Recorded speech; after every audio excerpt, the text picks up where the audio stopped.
This shit's 100% perfect right here, exactly as it is. Because we're about to watch the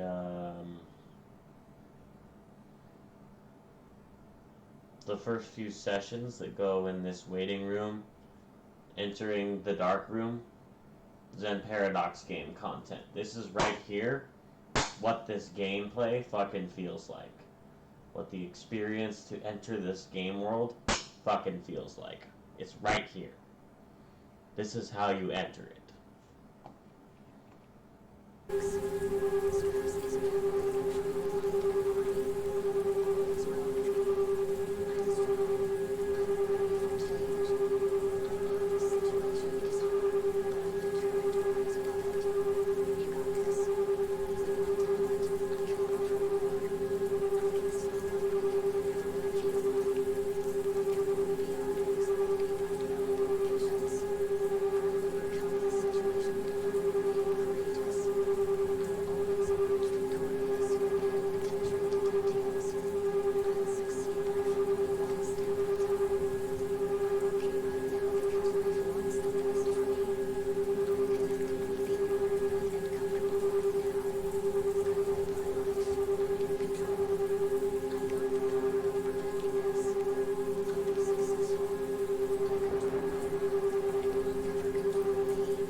Goddamn voiceover, but didn't get a chance to sit down and record it. I was going to record this as a voice memo and then play it on stream while I was just sitting there on the walk, whatever the hell I was doing. I forget what I was actually doing when I was thinking these thoughts. But I didn't sit down and do it. This is a story about a man named Stanley. In this story, crafted specifically for you, the narrator is losing his marbles, all of them. When he's on his last one, the game ends. If you listen very, very closely, you can hear the narrator's final marble whispering.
whole album. What the fuck is going on here?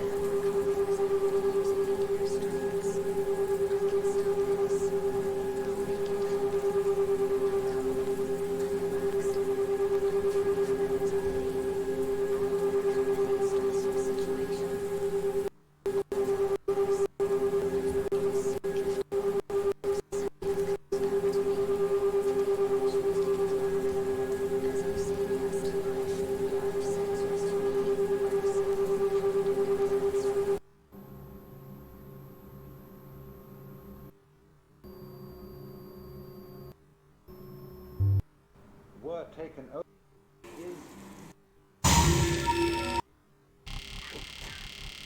now then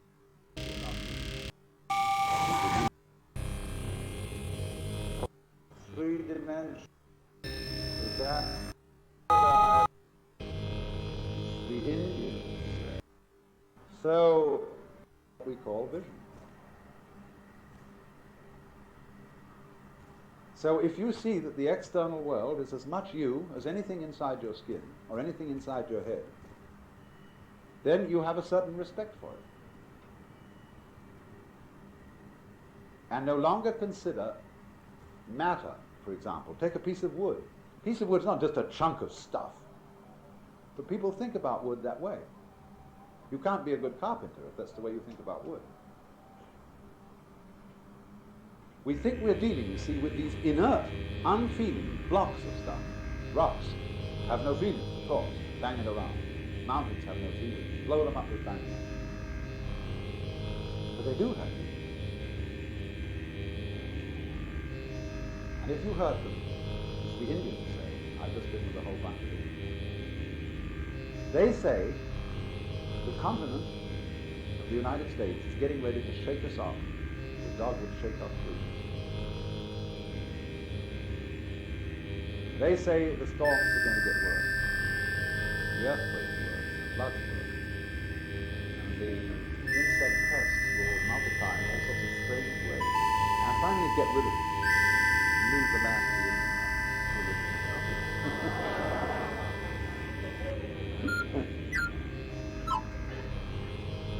Let's have a breathing.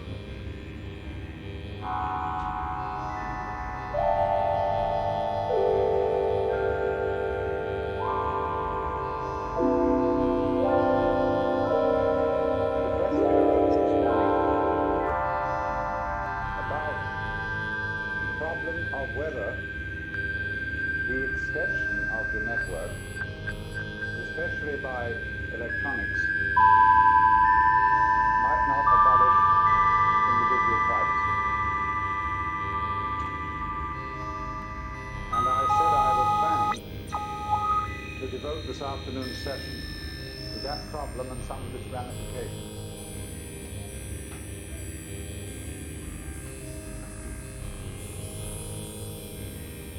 This, of course, is the area of the problem with which Marshall McLuhan is very largely concerned. For he has pointed out that just as the wheel is an extension of the feet, and as beyond the wheel naturally comes the horse and carriage, the automobile, the airplane, all these technological creations are extensions of the human organs. And finally, the electronic network of telephone, telegraph, radio, and television is an extension of the nervous system. And into that we must throw, as an additional extension of the nervous system, that is where you throw things together, put in at the upper end.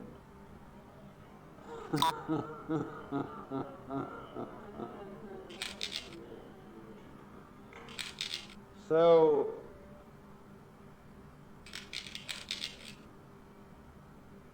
but this can only come about, you see, in a situation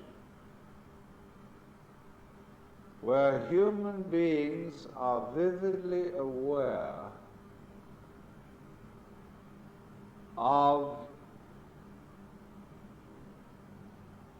the external world as much themselves as their own bodies.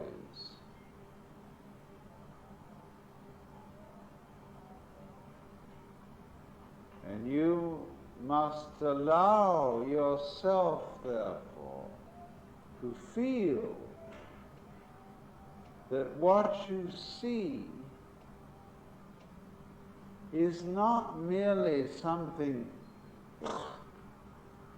out there. It's in your head. And your head's in it. And these things mutually interpenetrate each other like this. Now it's in your head, now your head's in it, now it's in your head, now your head's in it, like this, you see. And this rhythm sets up what we call vision.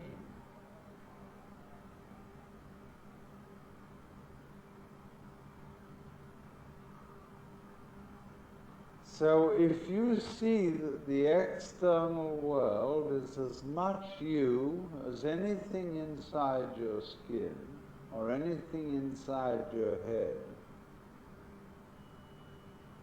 then you have a certain respect for it.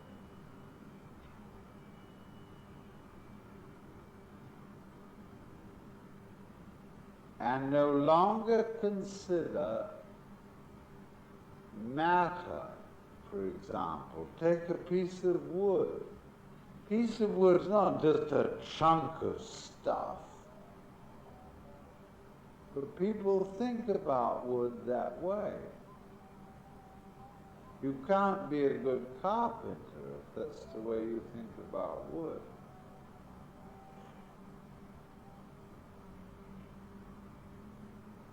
We think we're dealing, you see, with these inert, unfeeling blocks of stuff. Rocks have no feeling at all, banging around. Mountains have no feeling. Blow them up with bang. But they do have.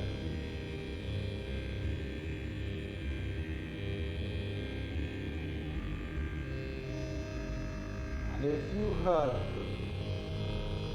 the Indians say, I've just written the whole bunch of it. They say the continent of the United States is getting ready to shake us off as God would shake us free.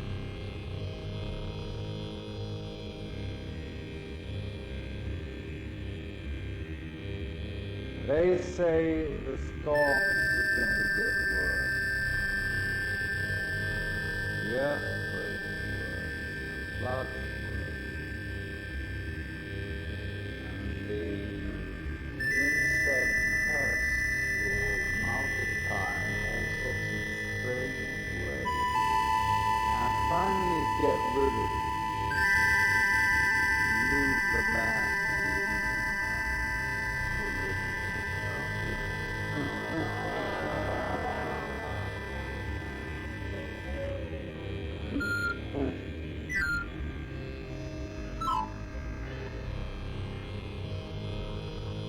Let's have a breathing.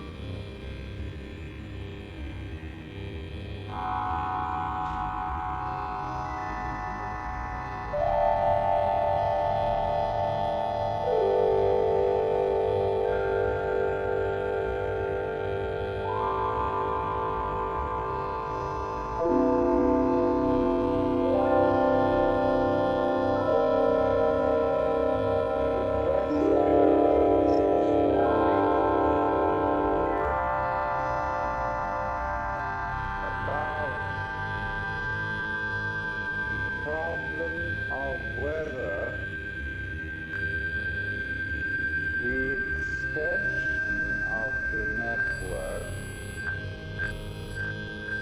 especially by electronics, might not abolish individual privacy.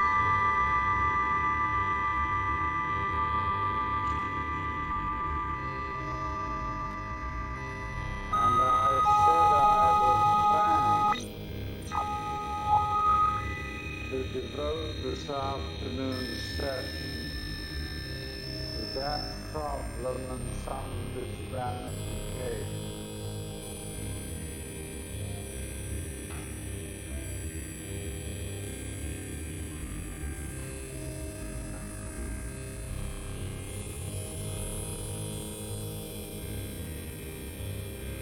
This, of course, is the area of the problem with which Marshall McLuhan is very largely concerned. For he has pointed out that just as the wheel is an extension of the feet,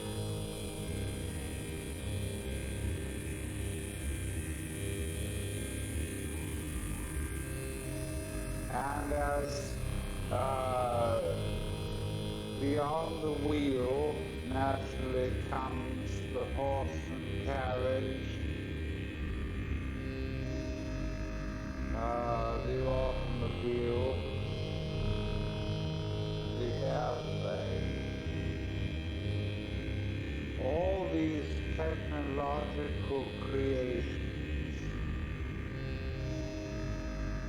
are extensions of the human organism. And finally, the electronic network of telephone, telegraph, radio, and television is an extension of the nervous system. And into that we must go as an additional extension of the nervous system, the computer.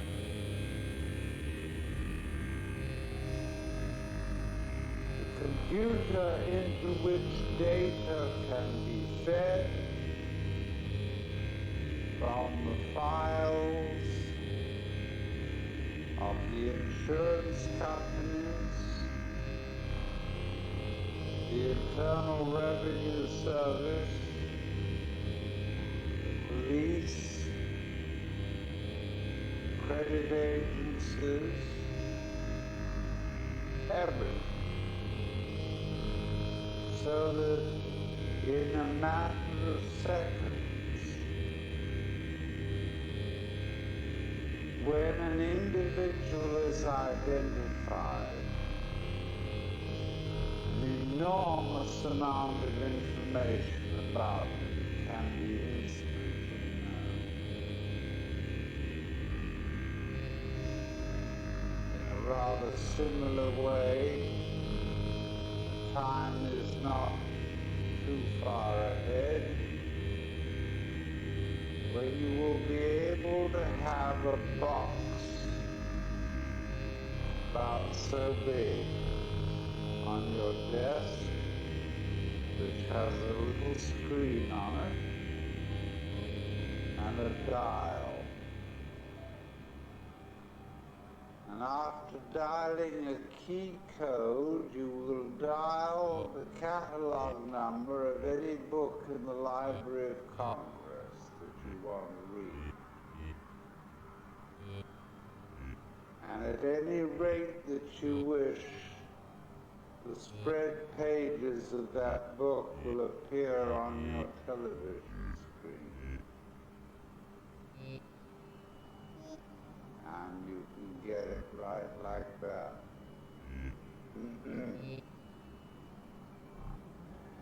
When we get to television, work with the agency of laser beams,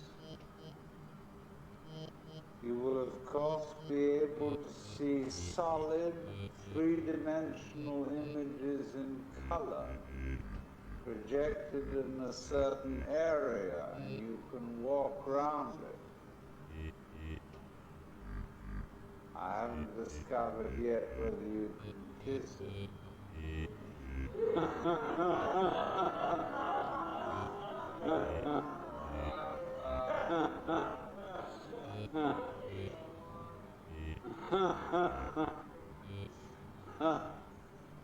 But when you get a phenomenon like that, it begins raising the question of where somebody actually is.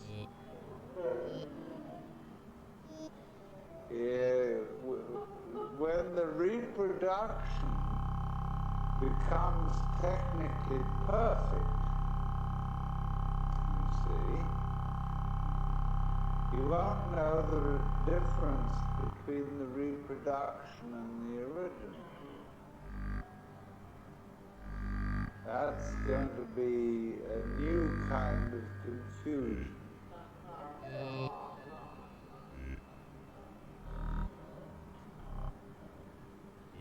And we will perhaps even be able to think about the word reproduction in a new sense. We say now one of the meanings we give to the word reproduction is sexual reproduction of the species, the biological method. Then we have reproduction through photocopy and all that kind of thing. Let's suppose, too, that we begin increasingly to be able to manufacture the parts of the human body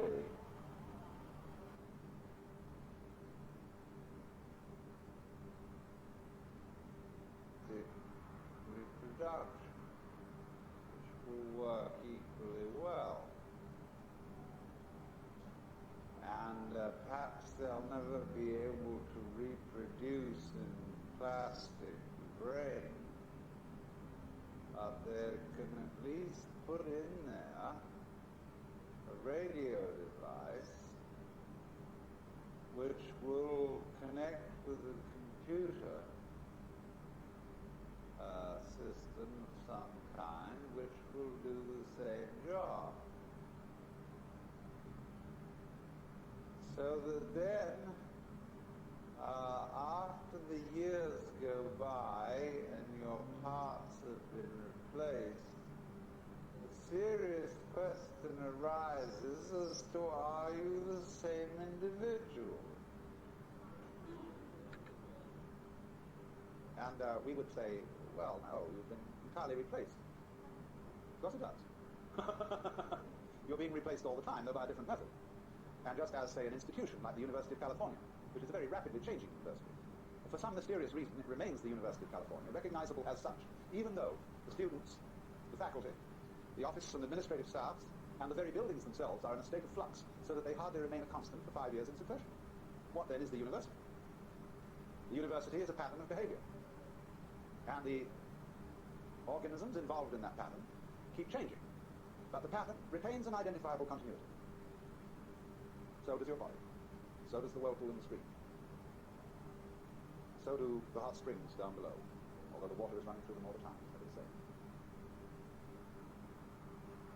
So you can envisage the reproduction of the human being in this electronic way, and at first you say, oh horrors, are we going to be converted into nothing but plastic replicas of ourselves? Will we be there in any sense anymore?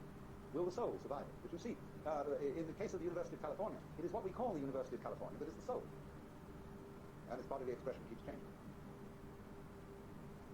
So, when we find out that we are electronic echoes of ourselves, being perpetuated through the ages, we shall come to the astonishing conclusion that that's what we already are. Only we have to do it again ourselves in order to realize it.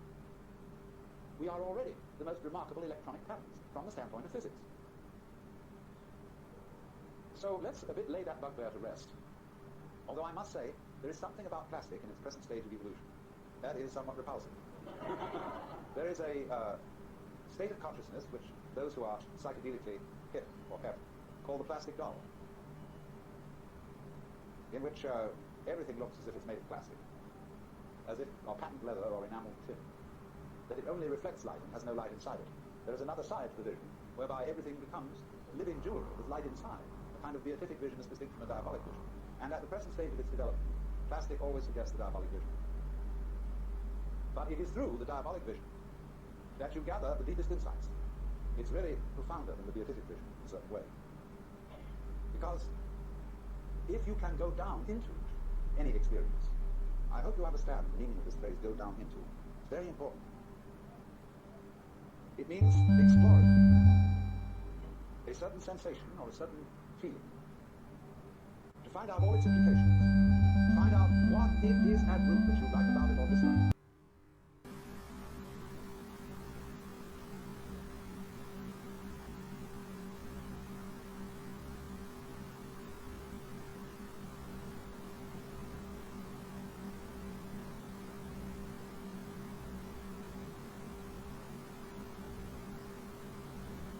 That is, in fact, exactly where I cut that. Alan Watts describes what does it mean to go down into this the door's truth. open. Remember how I said it would be important later? Well, it's open now. Why is it open? We're just gonna leave the narrator behind and just go by ourselves, doing our own thing. But that wasn't supposed to be. Wait, what the f***? What the f***? Double check. Where is it? I don't understand. What the f***? You're not supposed to be here.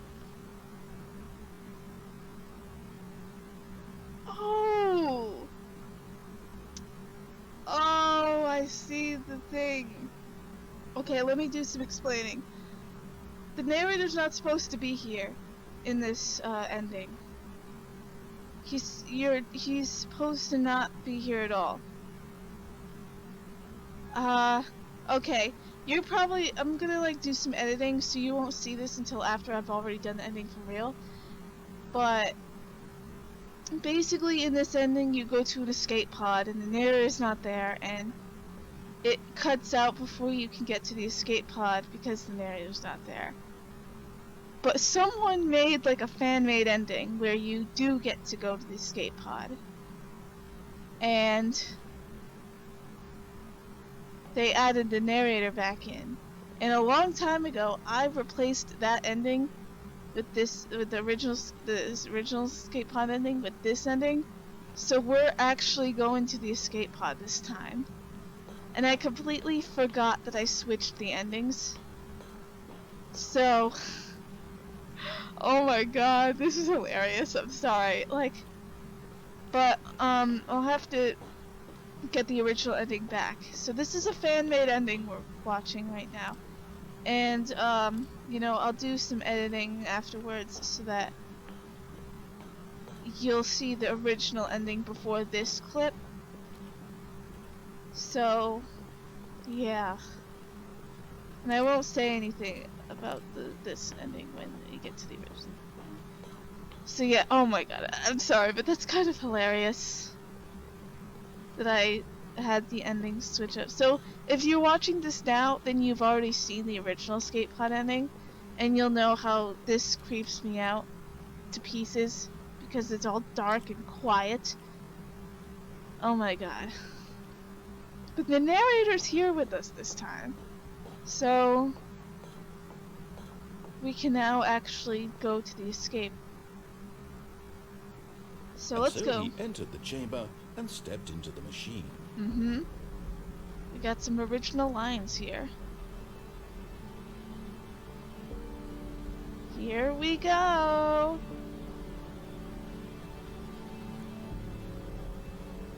I always get like nervous because I always think it's gonna cut out.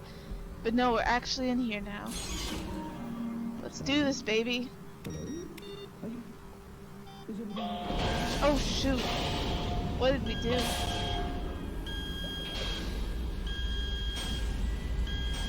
Oh. I hope this is what's supposed to happen. Uh-oh. I don't like the noises. That's not good. Yikes.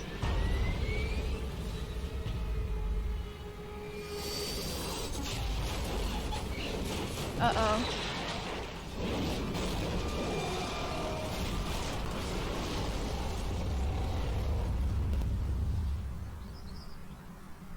Ooh. We're finally free. Free of the never-ending cycle, free of the confusion, free of all that button pressing, the limitless Yay, corridors, we not to did it. mention all free of those bloody endings. No more restarts, no more fade to black. We did it. The world is our oyster. Come, Stanley. To freedom. For real this time? We're actually free? Yay!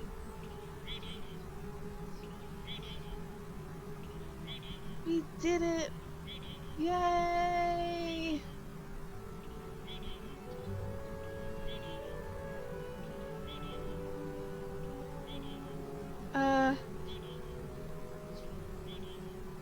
Something seems off. Oh, okay. So I'm gonna cut this out. Alright, so that was the escape pod ending. That was pretty interesting.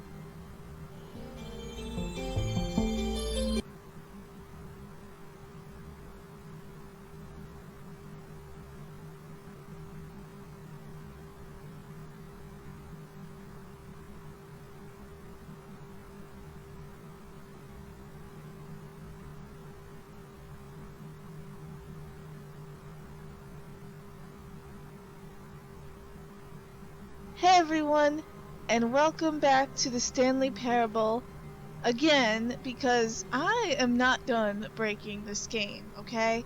This game broke me many times. It's only fair that I break it in return.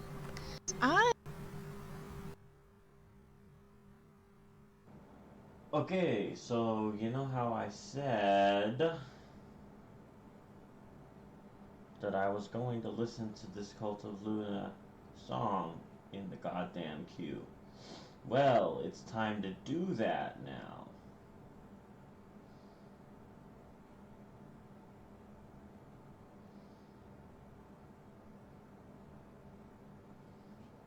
The thing for doing that here is called Media Queue. I specifically prepared to use the media queue option for this. See, look at that little media queue right there. Wow. Now listen to it.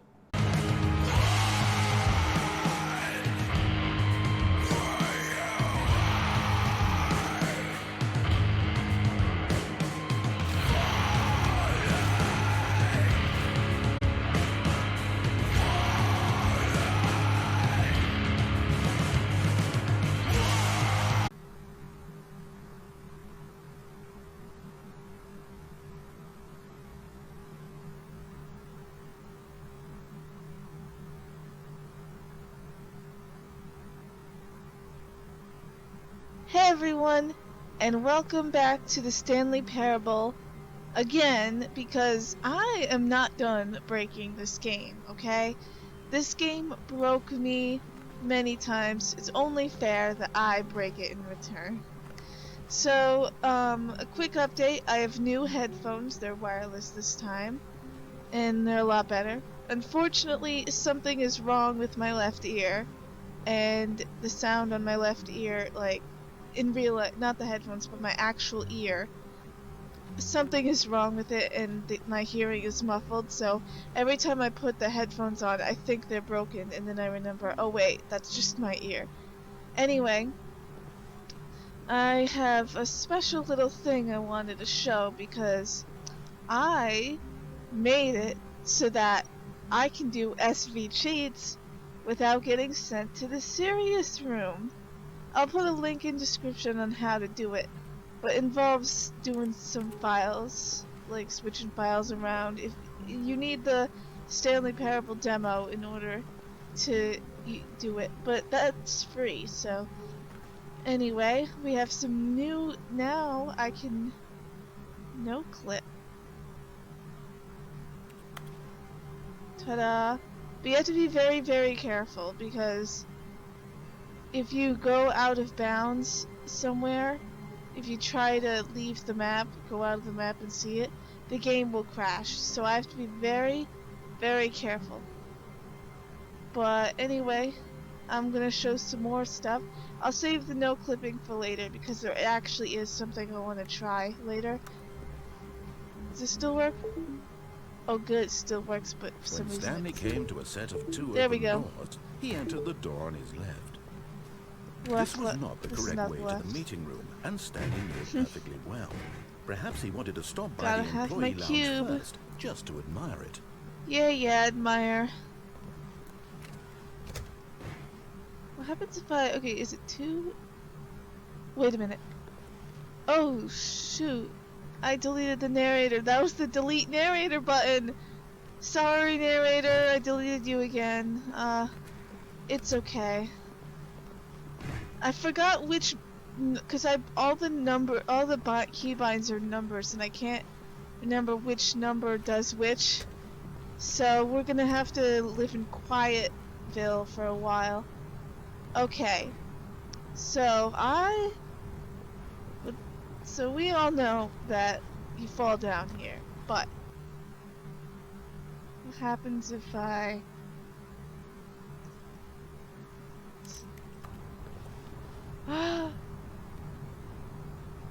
I'm floating! I'm a cartoon character. As long as I don't notice that I'm...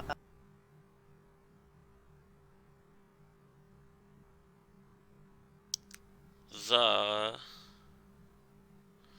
action that I am currently doing is walking up a staircase.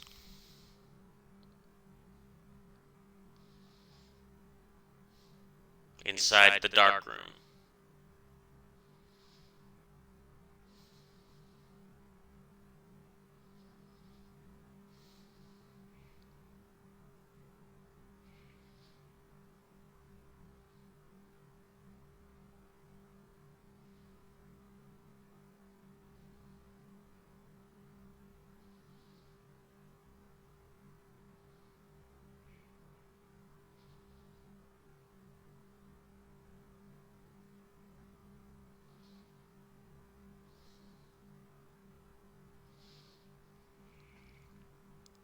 This is the action.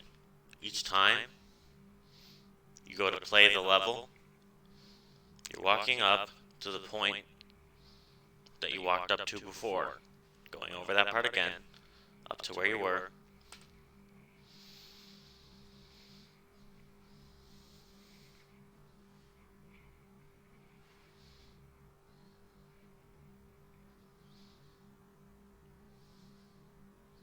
Pick up the object, rotate it.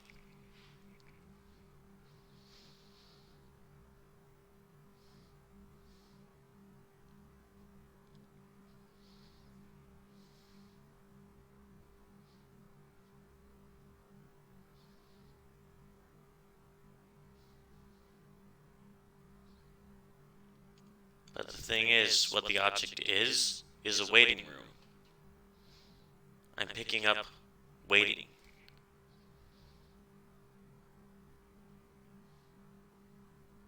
The game you're playing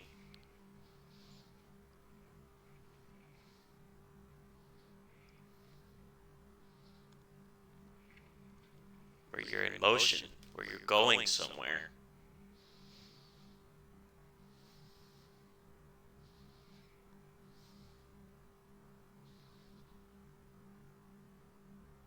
Stanley Parable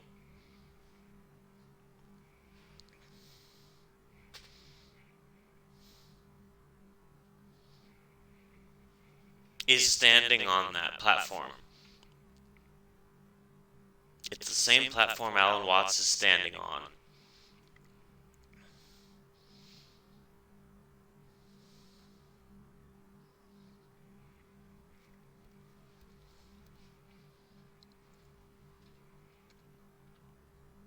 Parallax scrolling. You're right here, where you are. Where are you? Where you are. Where you are. Where you are is right here. Parallax scrolling provides you a perspective collision between now, right here, this pixel in front of you, with a spherical object that is reality itself. Spherical being.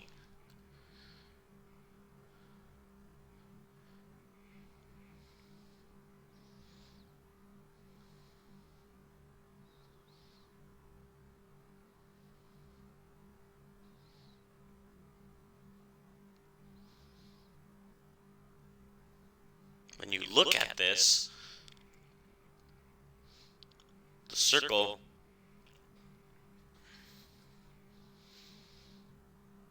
the circular view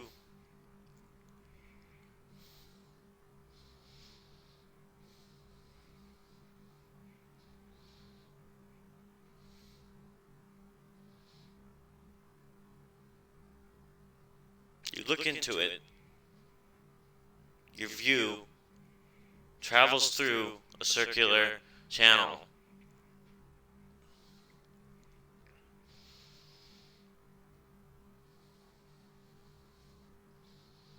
And through this circle you're viewing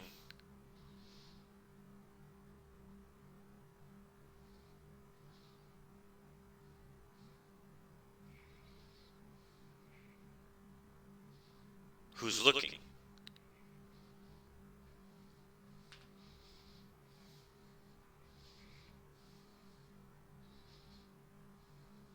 You're looking at the hole in the middle of reality.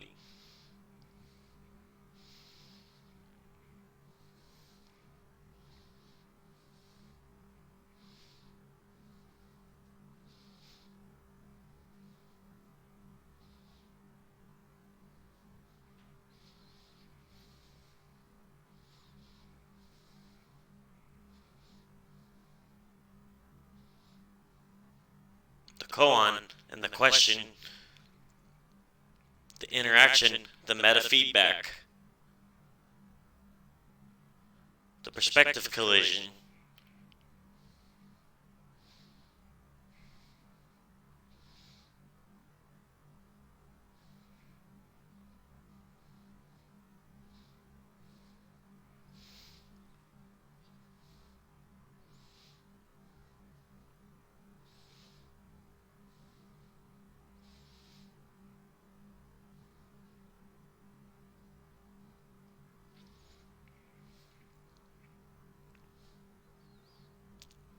an object composed of information, an informational object,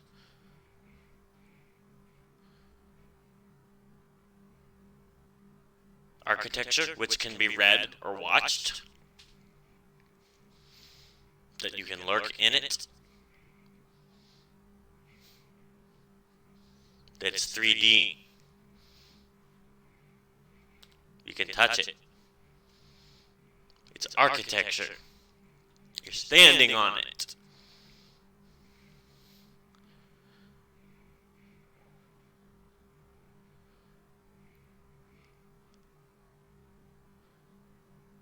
This is an object. Information is an object. You have it. You're holding it. You're standing on it.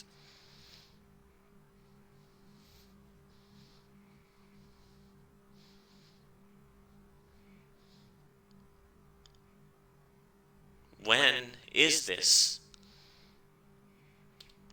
The 5 years during which you go outside. The 5 years that you're not playing the Stanley Parable.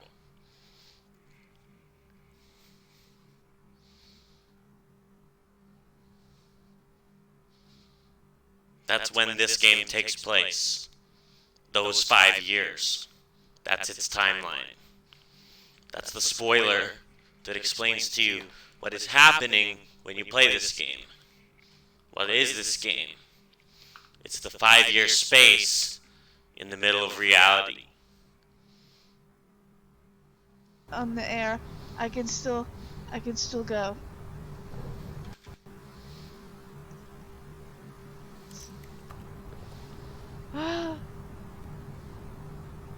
I'm floating.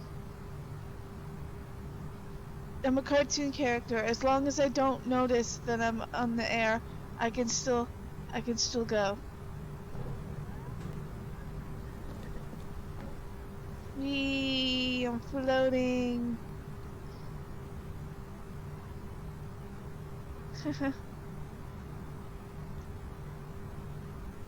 Okay, yeah, it was 1 that spawns the companion cubes, and 2 gets rid of the narrator. 3 is...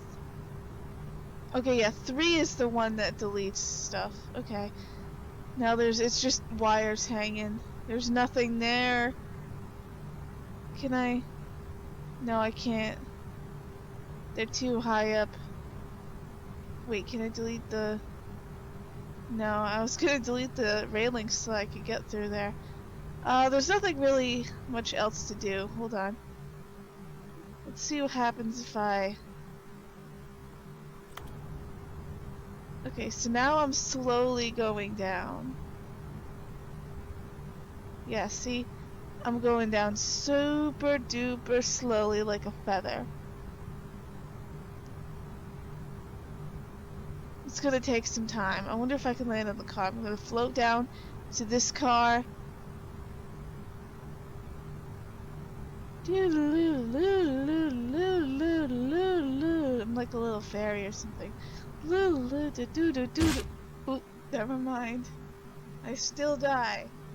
Because the floor is programmed to kill you no matter what.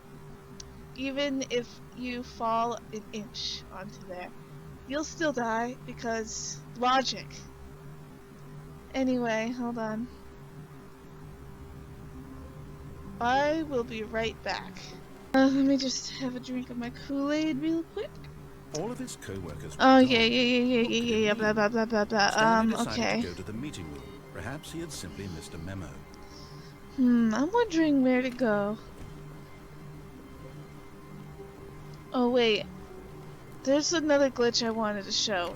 A few glitches actually, but one of them involves this room here. When Stanley came to a set of 2 open doors, he entered the door on his left.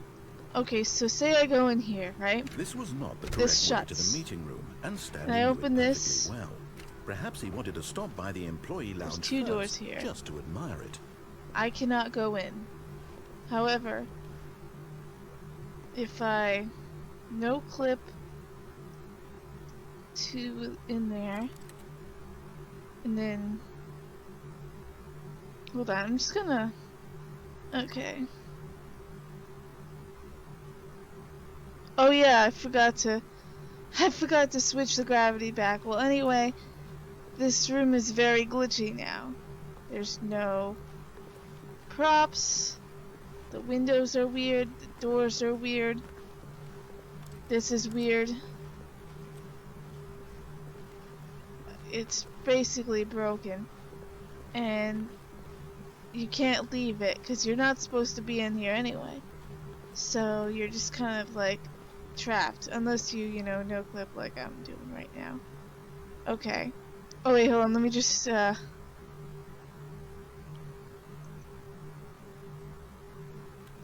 Okay, yeah, there we go. I'm gonna link all the commands in the description, and I'm also gonna put a link to general source commands. But eager to get back to business, Stanley didn't took say the first anything open there. door on his left. He didn't say anything about the broom, so I was wondering if I like accidentally deleted him again. Stanley was so bad at following directions, it's incredible he wasn't fired years ago. Hey, I had an idea. Hold on. I just want to see if this works. Gravity 800. But in his eagerness to prove that he is in control of the story and no one gets to tell him what to do, Stanley leapt from the platform and plunged to his death. Good job, Stanley. Everyone thinks you are very So he fell down really fast. I want to see how. Hold on. Why he keeps going to play the cutscene? All of his co-workers were gone. That's weird. What could it Anyway, mean? Stan gravity. Let's try 1200. Let's double the the gravity. meeting room. Perhaps he had simply missed a memo. So with the double When gravity, Stanley let's see came what to a set of happens. two open This How was not the fast correct we way to fall the meeting down room, that and thing. Stanley knew it perfectly. Here, while I'm here. Stop by the employee lounge first, just to admire it. You want some helium? How come he doesn't say anything now? He just bored? Is that But it? eager to get back to business, Stanley took the first open door on his left. Hold on. 0.8. There we go.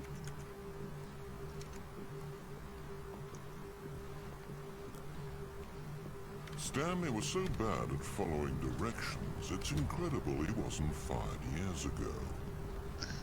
Okay, you ready? Here we go. But in his eagerness to prove that he is in control Oh of my the story God. and no one gets He to just tell him went what down. to do, Stanley leapt from the platform and plunged to his death. He went down Good like a job, weight. Stanley. Everyone thinks you are very powerful. He's powerful and also heavy, I guess. Do you have rocks in your pockets, Stanley? All of his co-workers were gone. What could it mean? Stanley decided to go to the meeting room. Perhaps he had simply missed a memo. Sounds like, really low. His voice is really low now. Sounds like, what's his When face? Stanley came to a set of two open doors, this was not the correct He sounds way like to the Stephen meeting Fry. room, I think and that's his Stanley name. knew it perfectly well. Perhaps he wanted to stop by the employee lounge first, just to admire it. What am I doing? I can open these. I need to remember that I can open these. I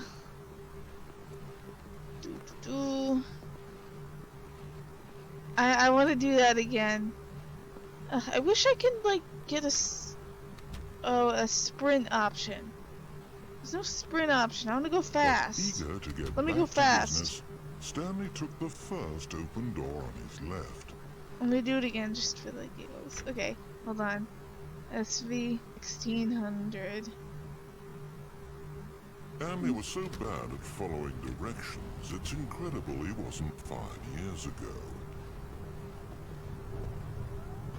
Look, Stanley, I think perhaps we've gotten off on the wrong foot here. I'm not your enemy, really, I'm not. I realize that investing your trust in some... But in his eagerness to prove that he is in Oh my control goodness. of the story and no one gets to tell him what to do, Stanley leapt from the platform and plunged to his death. Good job, Stanley. Everyone thinks you are very powerful. Yeah. Powerful. There's something, okay. Let me, put everything back to normal. All of Everything's his back to co-workers normal. were gone. What could it mean? Stanley decided to go to the meeting room. Perhaps he had simply missed a memo. When Stanley came to a set of two open doors, Yeah, he sorry. entered the door on his Wait. left.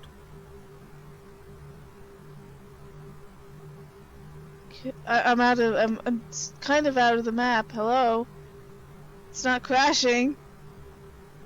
Wee. Oh, yeah, I'll put a warning up for visual strain. Wee. Okay, what happens if I... Oh my god, I left the map. It didn't crash. Oh my god, okay, it didn't crash. Normally it crashes, but it didn't this time. Ooh, I wanna look at, okay. So let's see what we got here. Hopefully this isn't like a glitch in it, okay.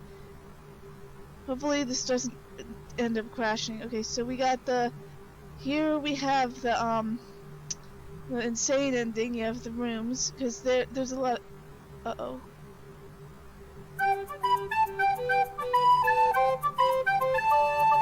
It crashed.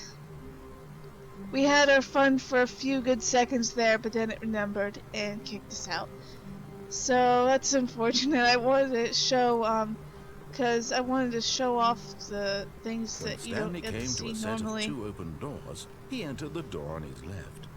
Because there's, because in the insane ending, you know, you get to see, there's that scene with Mariella. Well, that's an actual part of the map. And you can actually, Yet there was if you not go a there, single person here either. Feeling a wave of disbelief, Stanley decided to go up to his boss's office, hoping he might find an answer there. and if you go there, it actually, you can actually see, like, her face and what she looks like. I'm gonna see if I can try. Oh, wait, I have to. I'm gonna try one more time, and if it doesn't work, then... Hello? Okay, I'm gonna try one more time. If it crashes again, I'll just give up and move on. But, okay. I'm a bit nervous. Okay, there it is. I'm going. Here we are. Okay, here is Mariella. We're technically in a map, so hopefully it doesn't crash on us. Here's Mariella, what she actually looks like. Her face is... She's very shocked, as you can see. And there's objects up here. So she's got, you know, her outfit, a nice outfit, and she's got a ponytail and bangs. I've always wanted bangs, but I've been told that they're annoying to maintain, so maybe someday though. She's got a cool scarf. Scarves are cool. Suitcase. Stanley dead here. Too bad we can't see what his face looks like, cause I want to know if, like, he's making a silly face. This isn't really much. There's no parking. There's just, you know, maintenance stuff here. Okay, hold on. I'm gonna see if I can, see where I can find somewhere else to go.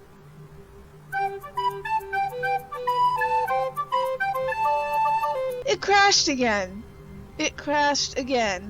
So, I'm just gonna not leave the map anymore, cause All of his co-workers I'm were sick gone. and tired What of did having it to mean? restart the game. Stanley decided to go to the meeting room. So... Just gonna do this again. Okay. Perhaps he had simply missed a Yeah. memo. I am gonna do something that I have done before in the original mod. I never filmed it because, like, I was playing around with the original mod yesterday, and I managed to use cheats to escape the countdown ending in the mod, because that whole game is, like, in one map. Well, not all in one map, but most of it's in one map. So I was able to, like, just get out. I was able to delete the door and just leave. And When Stanley came to a set of 2 open doors, he entered the door on his left. so I left, and then I triggered the freedom ending by going to the door, but he still had the countdown dialogue and the timer going up while I was, like, you know, slowly walking, leaving, and looking up at the sky. And I managed to get out of the countdown ending that way. Since I'm going to try to do that in this version. However, I'm going to have to do it differently because the freedom ending is on a separate map. And I'm gonna use no clips, but I'll show you my plan as it happens, and if it works, then I guess we were wrong about Yet there not was being not a able to single stop person the here bomb. either.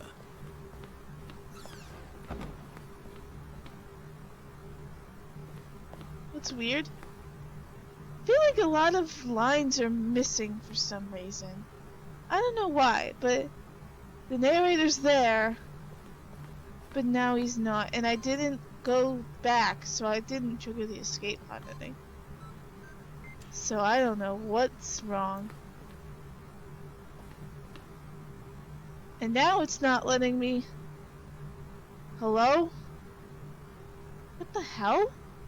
Is this because I'm using the... Is it because I switched the server DLL with the demos? It can't be that. Is it because I technically have a mod installed? It can't be that. I don't know. That's weird. I'm just gonna... Yeah, there we... Yeah, there we go. I don't know what's wrong, but something's wrong with my game. It's probably because I'm cheating. Oh hey, at least I'm doing what I wanted to do and I'm breaking the game. This Kool-Aid is good. It's like the sour apple thing. Descending deeper into the building, It's really good. Stanley realized he felt a bit peculiar. Stanley walked straight ahead through the large door that read Mind Control Facility. So this part is important. Okay? Just so you know, I've never actually tested this. So it might work, it might not. Either way, I haven't seen anyone else on YouTube try this. So I don't know if it works. If it does work, then, I don't know, give me a medal or something.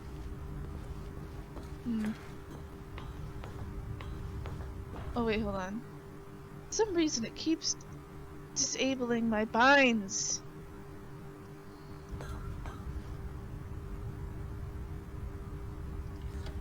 The lights rose on an I'm gonna fly enormous around room here. packed with television screens.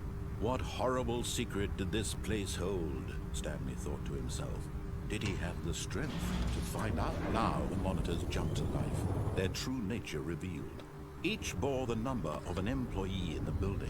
This Stanley's controls the lives of so many individuals reduced to images on a screen. Had Stanley really been under someone's control all this time? Was this the only reason he was happy with his boring job? That his emotions had been manipulated to Oh, I accept can't do it the blindly? disco thing. It won't let you. Okay, so here's where the important part comes. No. He refused to believe it. He couldn't accept it. His own life in someone else's control? Never. It was unthinkable. Wasn't it? Was it even possible? Had he truly spent his entire life utterly blind to the world?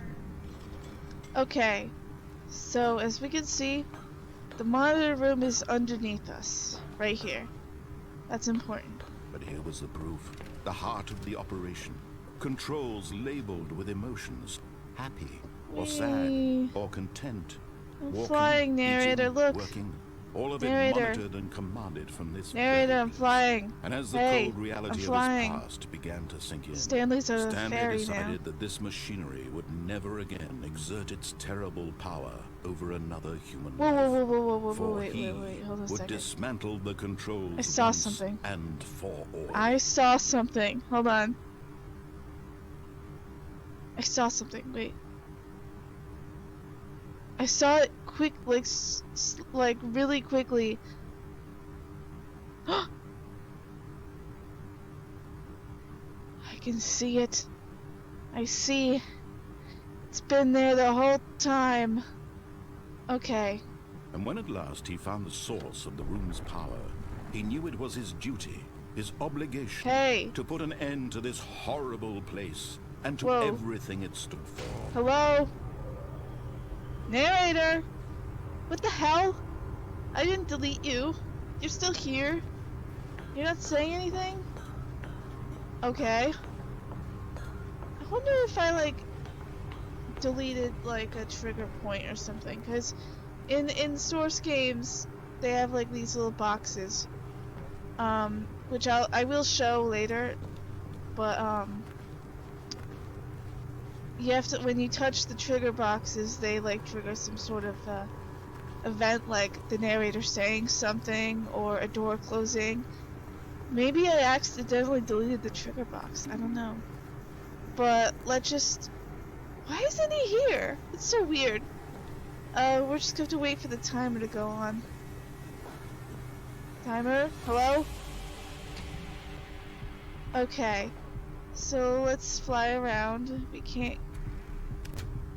There's nothing here, in case you wanted to know. Let's see what's up here. There's like some corridors that you can't do anything about because they're not programmed to do anything. Can I stand on these? I wonder if I can. Yeah, I can stand on these. So I know you all want me to see me escape the bomb. Don't worry, I will do that. Let me just take a look. We got plenty of time. So let me just do like a big overhead shot. You can crouch in the air, I guess. Okay, so here's what you do. See? It's still going. It's still going. Uh-oh. I'm out of the map. Shit, shit, shit. There's...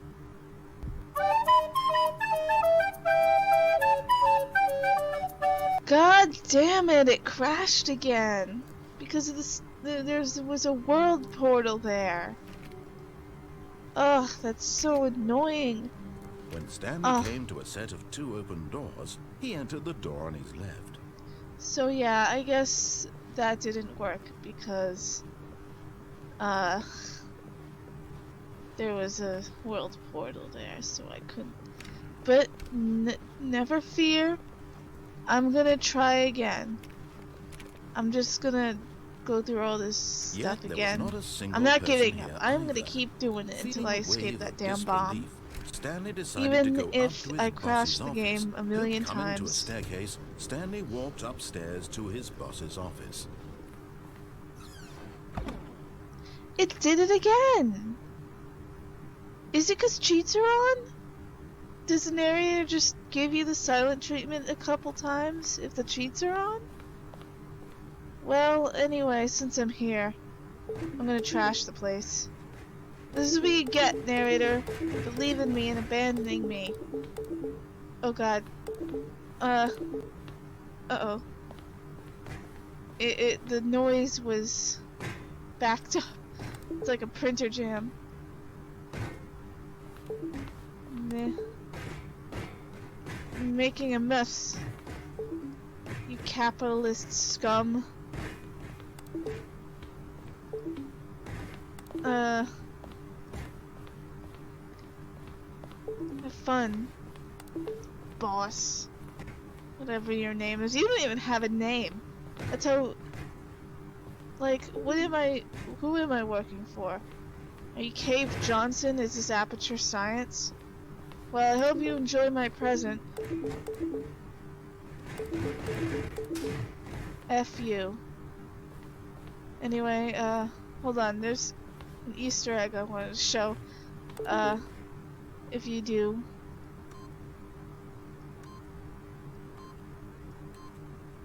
Yet incredibly, by simply pushing random buttons on the keypad, Stanley happened to input the correct code by sheer luck. Amazing.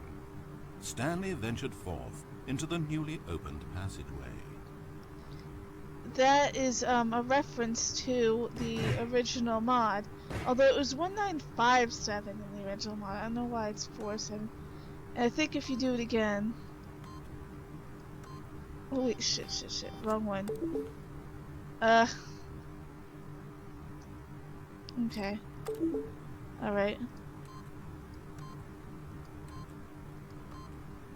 Yet incredibly, by simply pushing random buttons on the keypad, Stanley happened to input the correct code by sheer luck. Amazing. Stanley ventured forth into the newly opened passageway. Twice. But I guess it didn't. It was supposed to open if you did it twice. But... I don't know. It even used like an original clip from the mod. So if you're wondering why the narrator sounds a lot more calmer, it's because in the mod his voice is a lot more calmer, you know? In this version he's like way more emotional. Okay, I'm also going to save here. Back. and do this again. Okay, I'm just gonna like float up here and see. Oh, wait, hold on. I can't see. I need assistance. Okay. Whoa. This looks really bad, I'm just saying. Well, you know, the things lighting can do. Okay. So, I'm just going to look. I'm not going to exit the map, but I am going to look and see if I can find where it is. What happens if I save here and then reload later? Hopefully, if I reload that save, it still has, and I don't just fall down into oblivion. Okay. So I'm just gonna take a peek, and see if I can... What is this? Oh yeah. Oh yeah, there's, I don't know if I can show it because it might be out of bounds, but every single map actually has the narrator in it, but he's represented by a loudspeaker because he's an NPC and he needs to exist in order to play lines. Oh god, okay. I'm just gonna take a peek and see if I can find the... Okay. It's hard to see. I don't think it's there. Let me try the other side.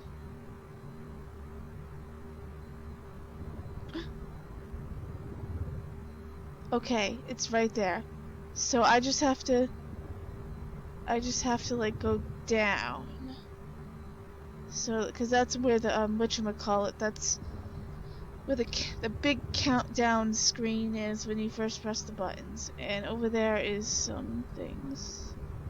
I don't know where. But I'm just gonna... So when I press the button, I will like see if I have time to go down there before it crashes when I'm out of bounds. So, yeah. Okay, B. Oh, go. V. Okay. Haha. Alright. Also, while I'm here, I might as well just...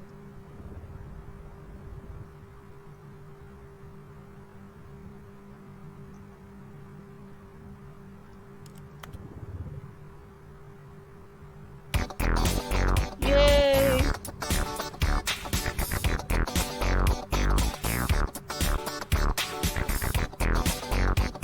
Oh, these boxes here. Whee! Okay. No. He refused to believe it. He couldn't accept it. Everything His just own stops. life in someone Well, else's except for the control. screens, they still go. Never.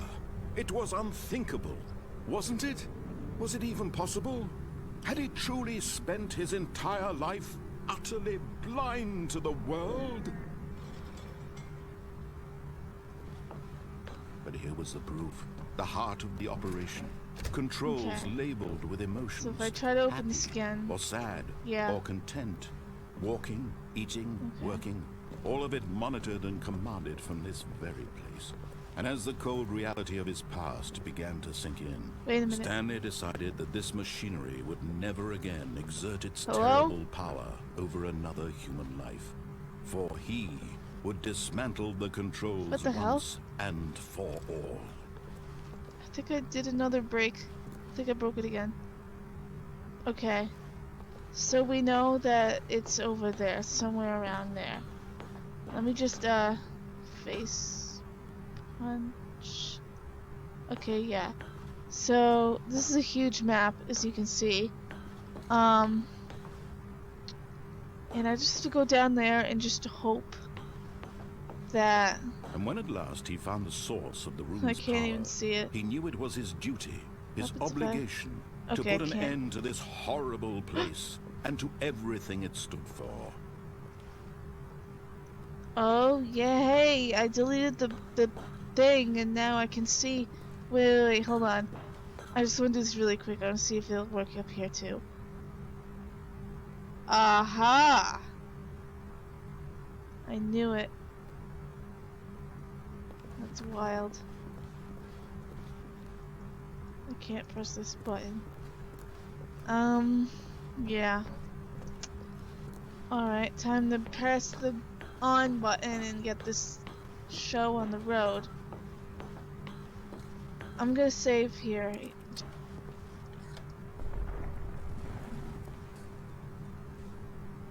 And he's not talking again.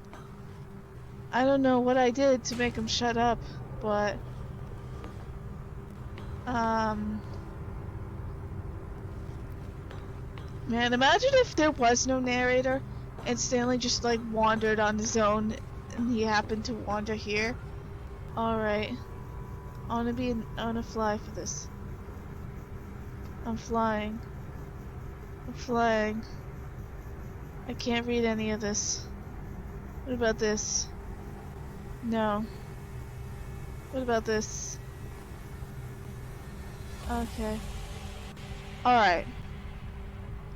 So, let's see if, just for visibility's sake, I just want to be able to. Okay, you ready? I might not make it. It might crash on me before I can get there. 3, 2, 1. Go, go, go, go, go, go, go, go, go. Come on, come on, come on, come on, come on, come on. Come on, come on. Don't crash, don't crash. Oh my god, I made it. I made it, I made it, I made it. Okay. I don't need the face punch anymore. So...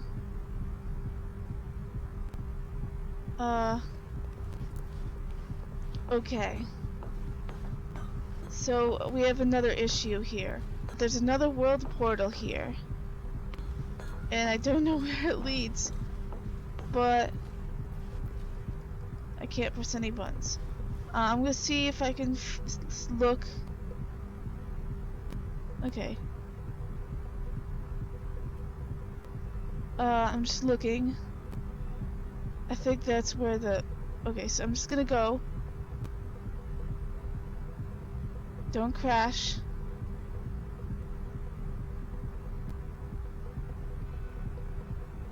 Okay. And... I think I'm supposed to... Wait, what was that? Okay, I need to look outside again and see. I don't know how much time I have, but, okay. There's the escape pod corridor. I'm just gonna go. Hurry, hurry before it crashes on me again. Okay. Although this passageway had the word escape written on it, the truth was that at the end of this hall, Stanley would meet his violent death. Okay. See if I can make it. The door behind him was not shut. Stanley still had every opportunity to Oh turn god, around oh god. and get back on track. At this point, Stanley was making a conscious, concerted effort to walk forward and willingly I can hear it confront his death. shaking. Oh my god, I did it! I escaped the bomb, but now I'm in the thing, but that's okay because it'll take me to the museum. Oh my god.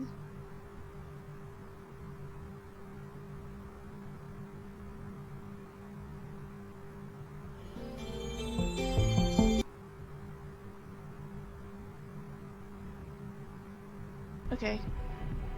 Although this passageway had the word escape written on it, the truth was that at the end of this hall, Stanley would meet his violent death. Okay. See if I can make it. The door behind him was not shut. Stanley still had every opportunity to Oh turn god, oh around god. and get back on track. At this point, Stanley was making a conscious, concerted effort to walk forward and willingly I can hear it confront his death. shaking. Oh my god, I did it! I escaped the bomb, but now I'm in the thing, but that's okay because it'll take me to the museum. Oh my god.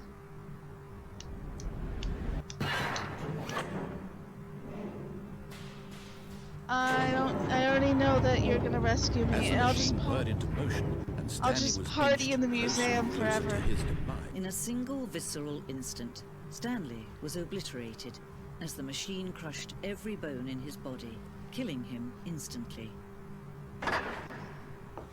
Oh my goodness. I escaped death twice. In one ending, And yet two it would be endings at the just a same few time. minutes before Well, not Stanley really. would restart the game, back in his office, as alive as ever. Imagine if all of a What sudden it exactly exploded did the anyway. narrator think he was going to accomplish? When every path you can walk has been created for you Oh yeah, long in this is advance, just... death becomes meaningless, making life the same. Do you see now? Do you see that Stanley was already dead from the moment he hit start? Wow, I can't believe I actually did it. And I never thought it'd be it wouldn't have been possible without cheats, I do admit that. So it is with cheats, but it's with cheats that I wouldn't have been able to do anyway either, because normally the game crashes when you exit the map, and it has crashed if you wait too long. That's why I wanted to hurry. But wow, I did that. You know, I'm wondering if I could also... This is another thing I want to test out later, but for now, let's just have a party. Yay! Should I tweet, oh god. I might tweet, the creators of the game with a link to this video, because I want to see if they would actually respond to someone breaking their game. I don't know. Because this is the most I've ever broken. I've never actually, like, went this crazy. Like, I've done some crazy things in this game, but this takes the cake, and I haven't recorded. I'm just gonna do some cutting, because we've already seen all this. You know the drill. Oh, look at these two. How they wish to destroy one another. How they wish to control one another. How they both wish to be free. Can you see? Can you see how much they need one another? No, perhaps not.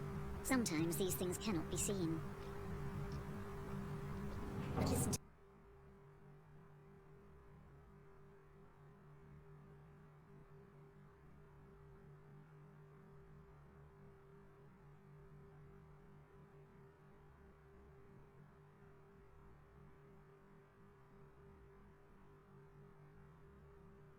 What the fuck?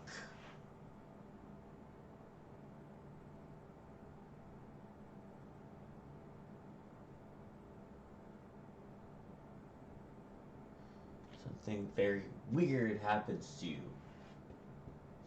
when you do this 5 years achievement. It's weird. It gives your brain a superpower. I'm gonna explain it, but not right now. You have to wait 5 years.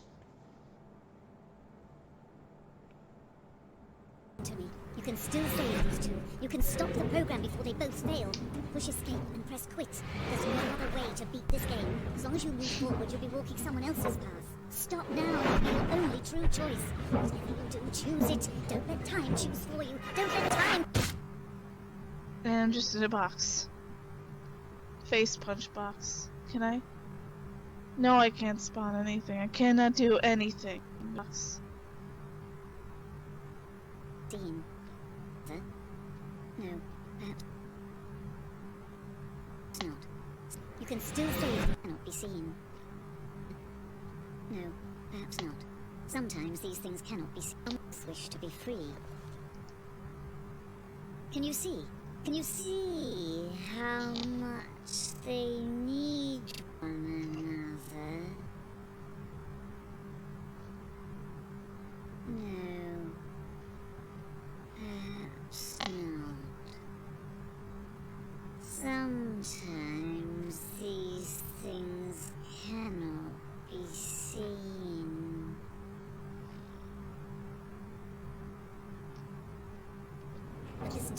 can still save these two. You can stop the program before they both fail. Push escape and press quit. There's no other way to beat this game. As long as you move forward, you'll be walking someone else's path. Stop now. It'll be your only true choice. Whatever you do, choose it. Don't let time choose for you. Don't let time... And I'm just in a box. Face punch box. Can I? No, I can't spawn anything. I cannot do anything. There's nothing allowed in this box because I can't even move. Man. Okay. I'm just gonna look something up real quick because there was another thing I wanted to show. Okay, here we go! See, we have this thing that if I go through it...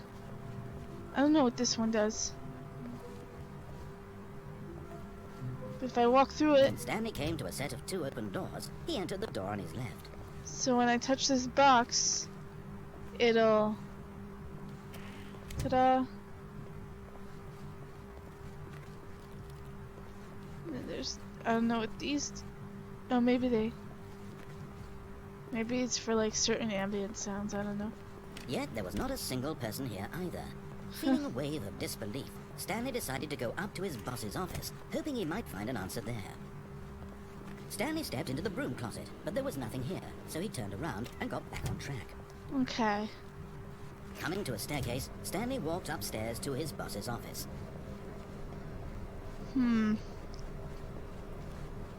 There's another thing I kind of want to try. In a second, but...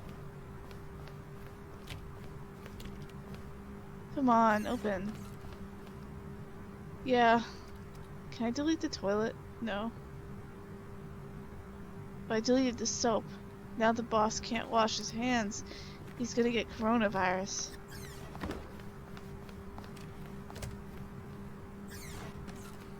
Got this room, I showed it off. I have no idea what this one does.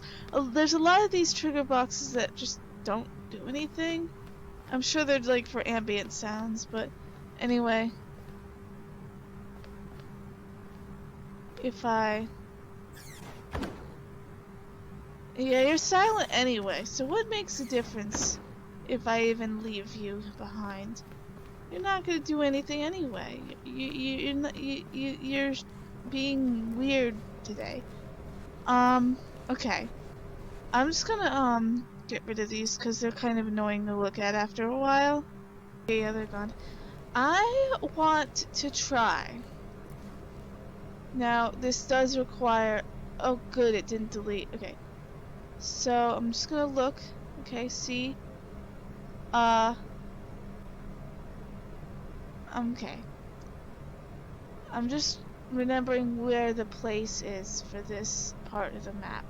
Because I want to activate the madness ending, but I want to go back to Stanley's office and see what happens if I just stay in Stanley's office while I'm going crazy. And I turned off the narrator just cause, I don't know, I felt like it. But there's, over there in the distance, I'll circle it or whatever, I'll point to it. That's where the, all the rooms are. So what I'm gonna do is I'm going to go to in here and then as soon as I can fly back to here and go to Stanley's office. So I'm just gonna save again in case the game crashes. Just open it up again.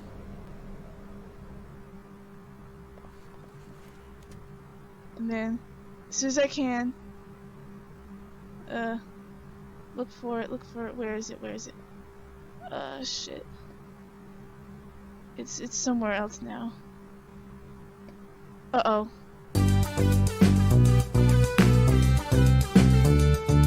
It crashed again. Ay. This might take several tries. Hold on, can I... Oh god, okay. So this might take several tries. I'm just gonna... So if... I might end up having to like do a bunch of cutting until I get it right and show it right on camera. But okay, here's what I'll do. I'll go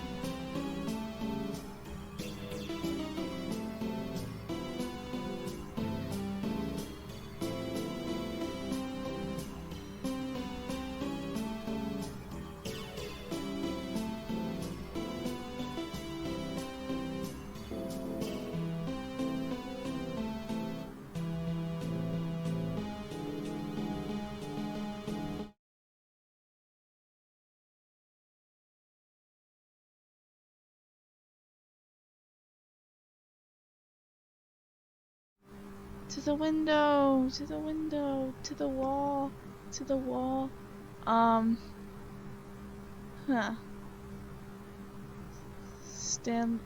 boss is just chilling all of a sudden. He is, oh my god, I'm spying on the boss. Just imagine the boss just chilling at his desk with no computer for some reason. Why is there no computer on his desk? What does he do? Just file papers? Come on, it's the 21st century. It's 2021. You can't do work without a computer. Like, well, like you can, but you can't do office work without a computer.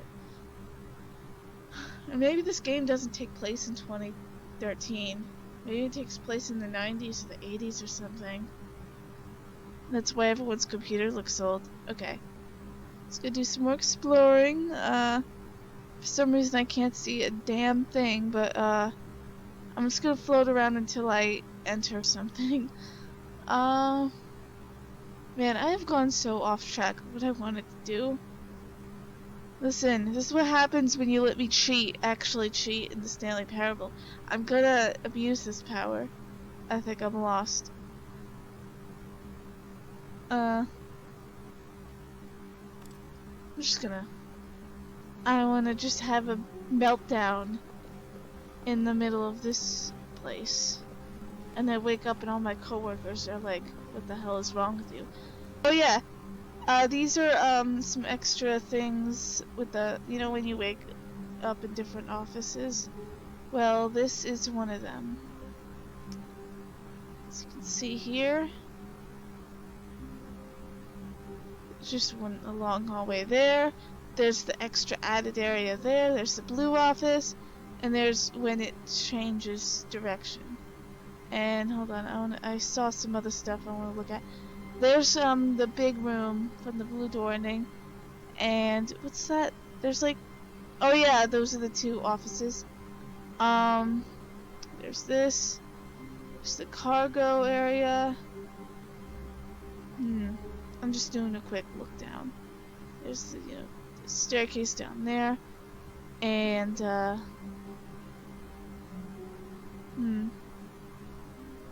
let's go look. I want to see more. Okay.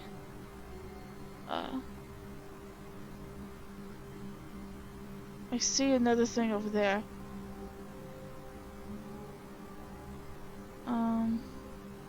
Okay. So there's the thing. It's all the way over there. So what I'm gonna do is I'm gonna fly over there, activate, and then fly back here. You ready? Go. Come on. Come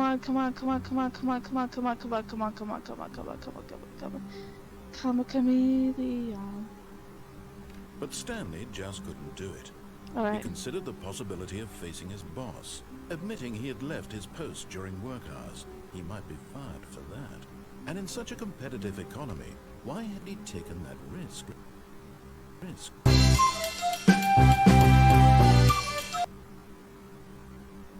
Obviously it crashed again, but I'm just gonna keep filming and trying, and I'm gonna make a little funny montage with music.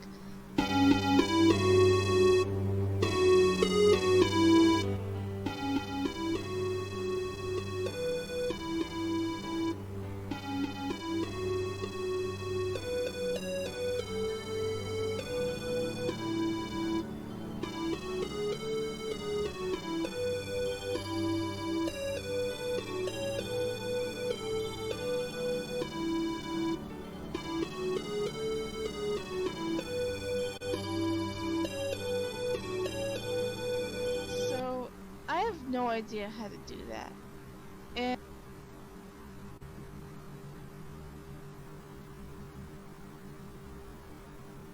and I kind of don't like. I know I said I wasn't gonna stop trying, but for the sake of the video, I think I will save that for another time because there's other things I wanted to show. To go to the meeting room. Perhaps he had simply missed a memo. So what I'll do is maybe I'll make a fourth breaking the Stanley Parable video. We'll see what happens. Once I figure out how to like go around without it crashing, once I figure that out, well, okay, I have a couple glitches I want to show. and I'll show them, and then I'm gonna see if I can try to do some more messing around. All of his co-workers were gone. Okay. What could it mean? Stanley decided to go to the meeting room. Perhaps he had simply missed a memo. There's a glitch here.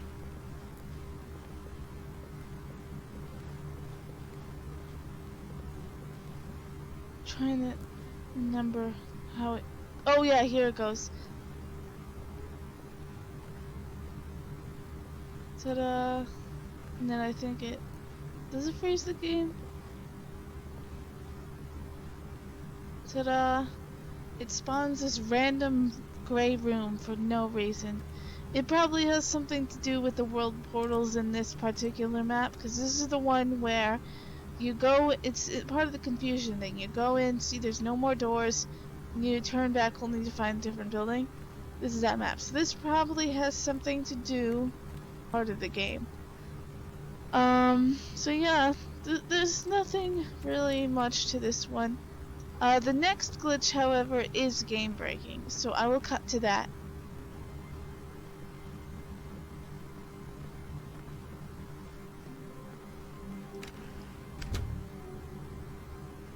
Ooh.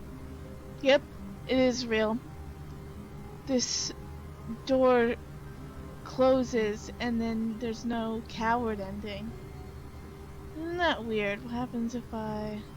There we go.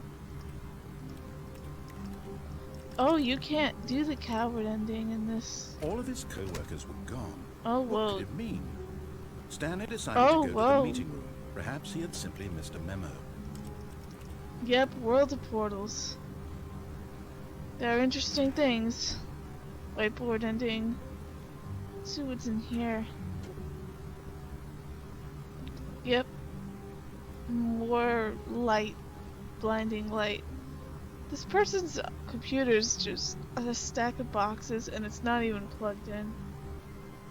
When Stanley came to a set of 2 open doors, he entered Damn. the door on his left. Oh wait, hold on. All of his co-workers were I gone. want to test What another could it glitch. mean? Stanley decided to go to the meeting room. Perhaps he had simply Yeah, missed this a memo. closes. And then when it's back to the... Wait. Huh.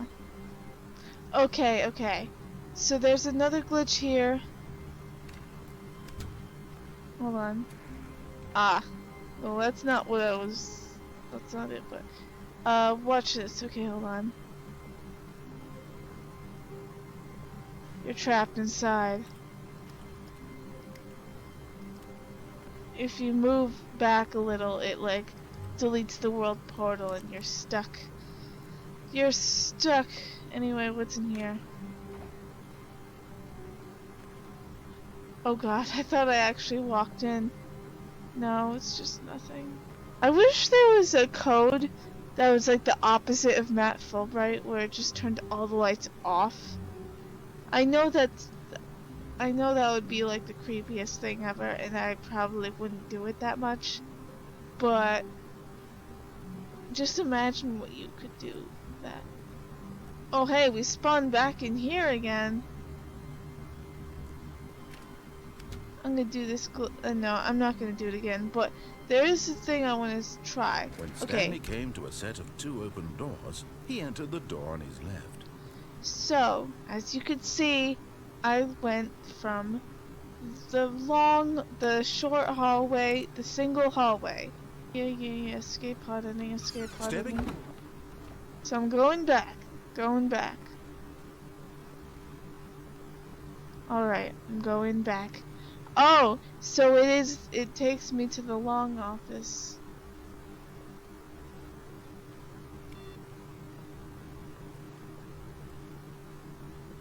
Okay.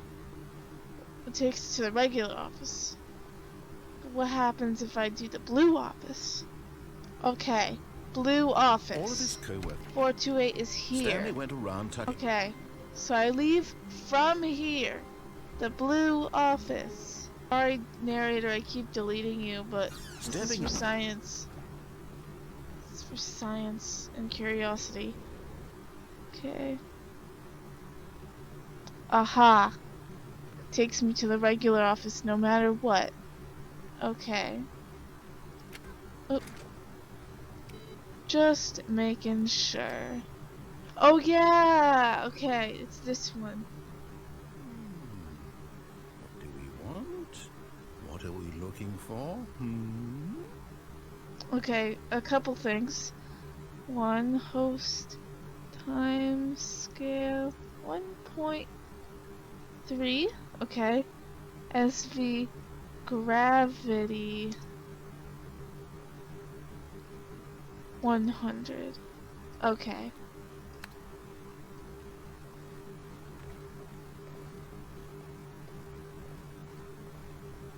Here, yes. Oh, it's beautiful, isn't it?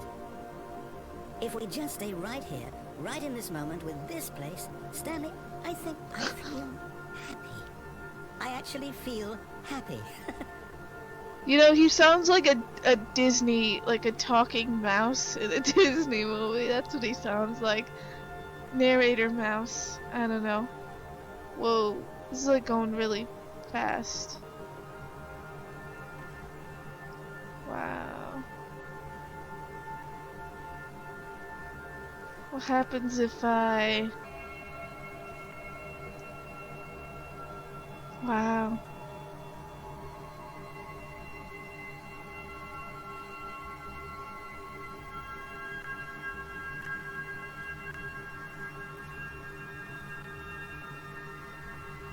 Okay, hold on.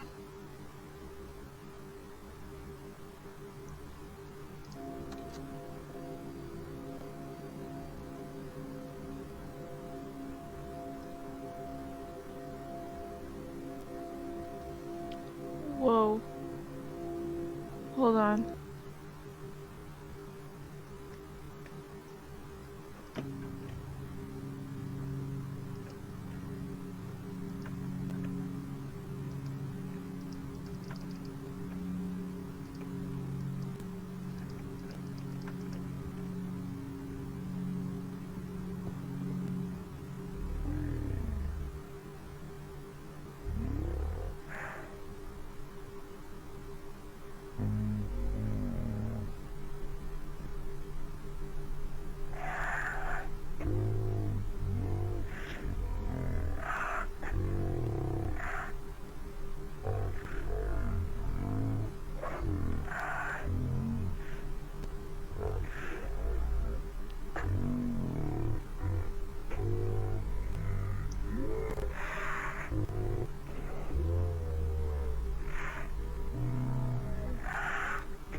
What the hell was that?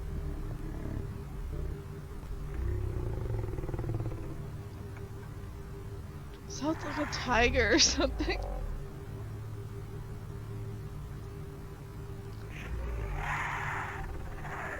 Okay, I'm just gonna like, make it so we can still hear what he can say. 0.4, and I'm gonna SV gravity 10. There we go.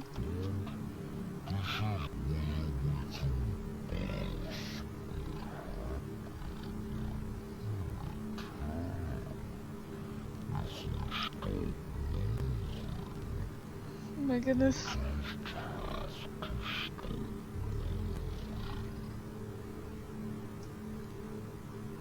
Oh wait, the stars are back. Gonna give me anything? Anything? Can I have cubes?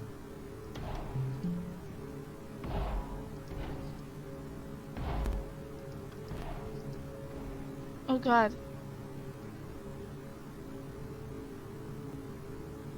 It's just sitting there. I can see it. Hold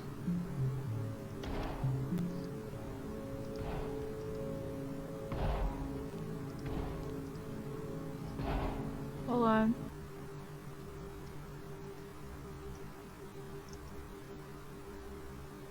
Wait, no.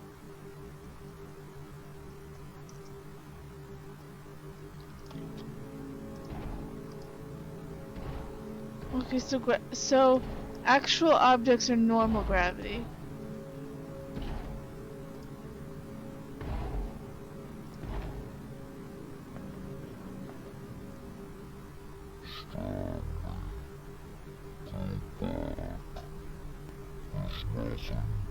Okay.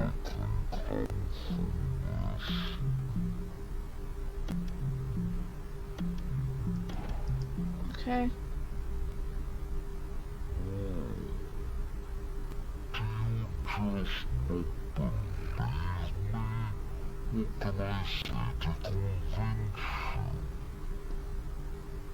Imagine if it actually like slowed down, like you're walking and you're ducking and everything, and it was like a dream. Okay. Falling down really slowly now. I'm gonna try to land on the cube.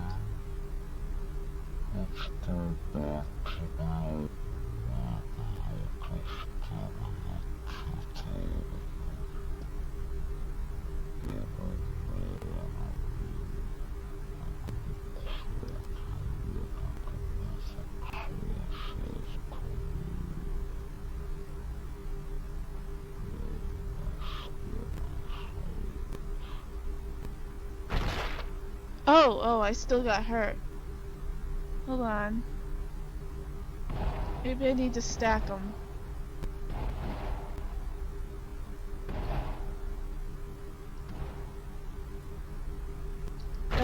Oh god, what the hell? I didn't even jump that much. I jumped twice. Ugh. Wait. Hold on a second. I had another thought.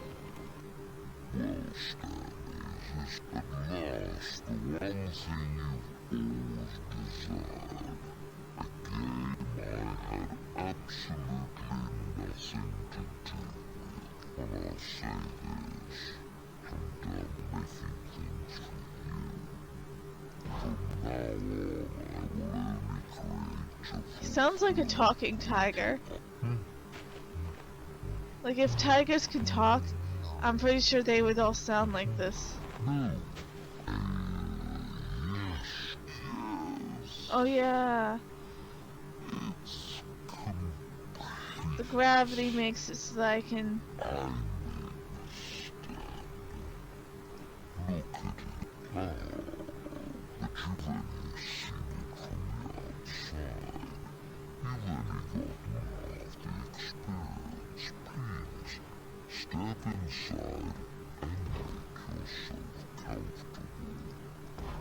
But I made it to this part. I'm in hidden places I'm not supposed to be in. And I can't see either. Whoa. Oh my goodness. Wait, I just realized. Wait, there's a whole cave under here? That I don't get to see? Goodness gracious. What else? There's over there, oh, that's probably just like background and stuff. But this here, this is, oh wait. Oh, whoa, what am I doing? Yeah, I don't think you ever see this. Huh. I always forget the name of that map because it's so specific. It's like Test Chamber A00 something. Yes, I don't even know what this game is, but I love it. Oh my god. You, trapped in a glass box with no way out, listening to me talk. Oh, it's inspired. I couldn't have done it any better myself. What is this game even supposed to be? I can't figure it out. Okay, now I'm curious. Let's go find out what the hell this is. So apparently the objects in the portal map They float. They float. Oh my goodness, that caught me off guard. I have gravity set to 0 right now.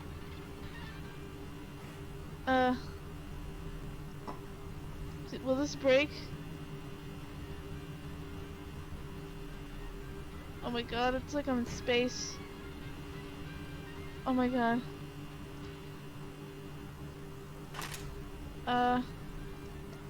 Where's the cup? I want the cup. Oh god, it's all the way over there. Hello, cup? Cup? Come here. I'm not done with you yet. Okay. Wow, this is so cool. I'm floating in Portal, in Stanley Parable version of Portal. Okay, wait, don't do anything yet. Hold on. Cup. Just go in there for a second. Are you gonna break? Are you gonna break? Doesn't even break. It's in one piece. That's amazing. Hold on. I'm just gonna go to... I jumped twice. Wait. Hold on a second. I had another thought. Well, Stanley, is this at last the one thing you've always desired? A game I had absolutely nothing to do with. When I say this, I'm done making things for you. From now on, I will only create He sounds like a talking tiger. Like if tigers could talk, I'm pretty sure they would all sound like this. Oh yeah. The gravity makes it so that I can...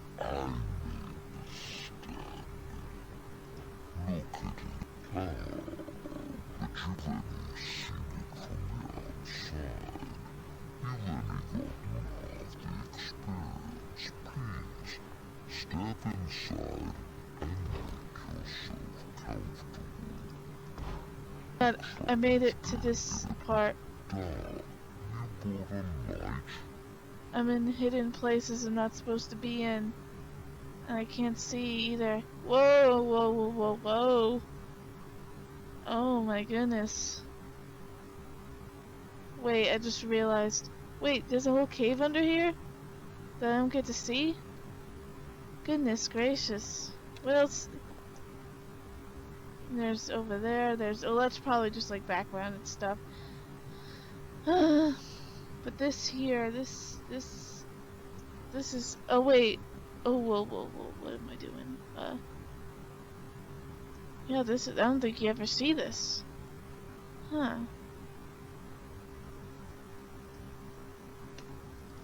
I always forget the name of that map because it's so specific. It's like Test Chamber A00 something.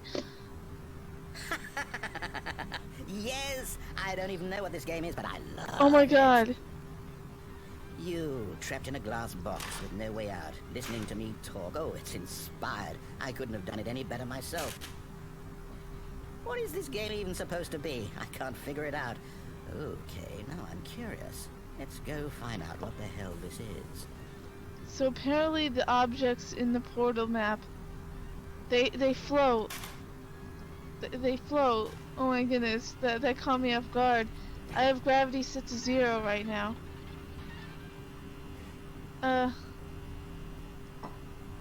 Will this break? Oh my god, it's like I'm in space. Oh my god.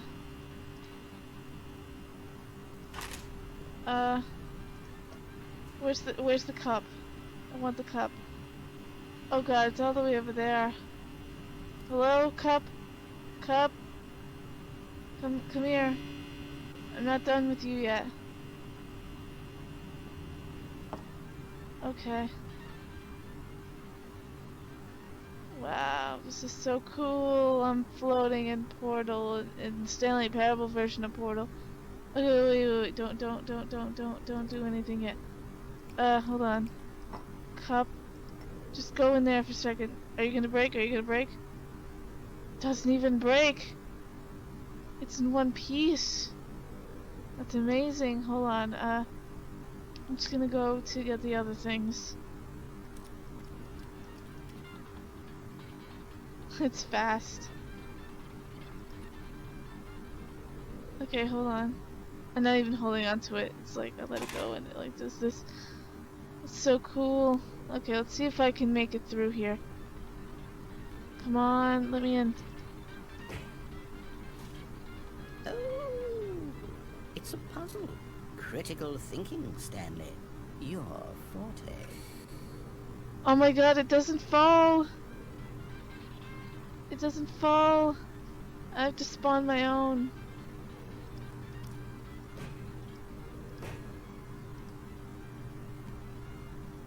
Okay, how come they go slow in here? I don't know, maybe it's because of... Oh god, okay, stay. Oh my goodness. Oh my goodness. Just fall down normally, please. Okay, I'll just... You gonna do it? You gonna fall? Hurry up! Oh my goodness. Okay, fine. I will have to...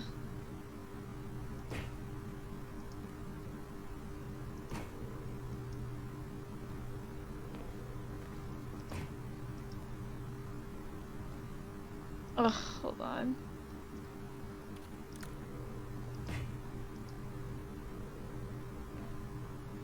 What is with this?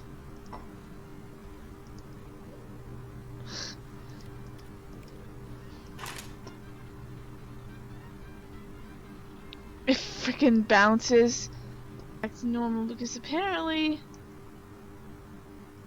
no one's cooperating. What the hell?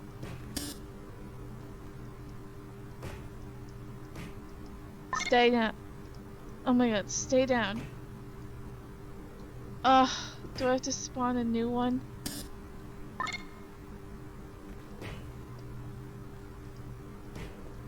I turned the gravity back on. Ugh, you know what? Just whatever.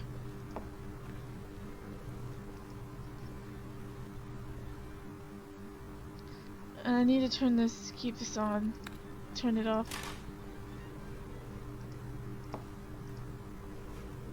Are you gonna break? Oh god, wait, you're going too far, Shit. Well, we lost that cup. We're not getting that back. I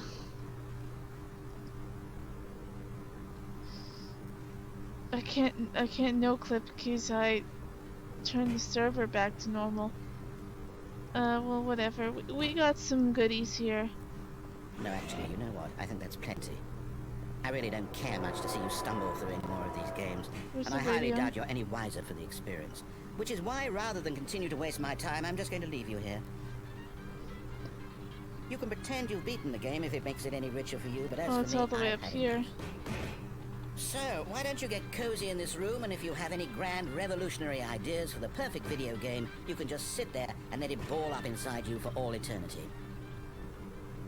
I don't need your advice. I don't need your ratings. And I certainly don't need the validation of a man whose job is to push buttons. I think I'll just go about my business, making meaningful cultural contributions to the world. And perhaps every now and then, I'll think back to a man named Stanley who was objectively wrong in every decision he ever made. The thought won't last long. Goodbye, Stanley. Good luck with your work. And I sincerely hope that everyone lives happily ever after. Oh my goodness, I had the scariest idea. Hold on. Let me turn off... I'm sorry for doing this, but I'm just gonna turn off captions for a second because of what I want to do. Okay. Oh, point 2.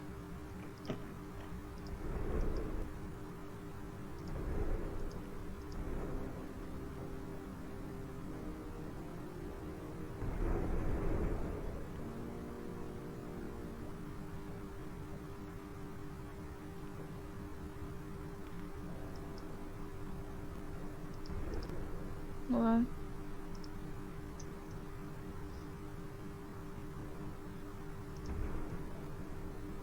Whoa, this is some sort of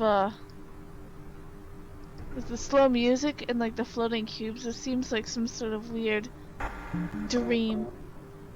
Wait, hold on.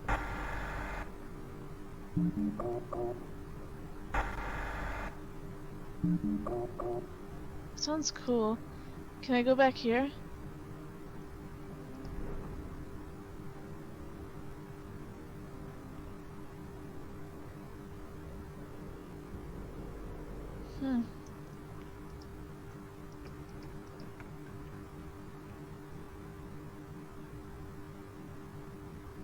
Come back to me.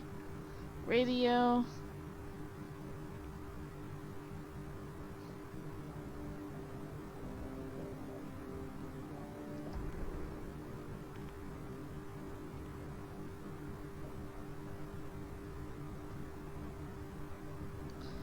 Okay, I know you're probably the only one to just see me move on, so just gonna... Oh wait, that's right. No gravity. So...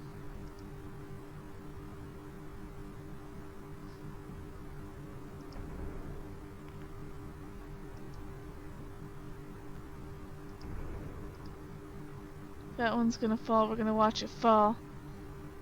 Alright, you know, I'm just gonna SV gravity 1 so that I can fall really slowly. It's gonna be Stanley Parable the Dream version.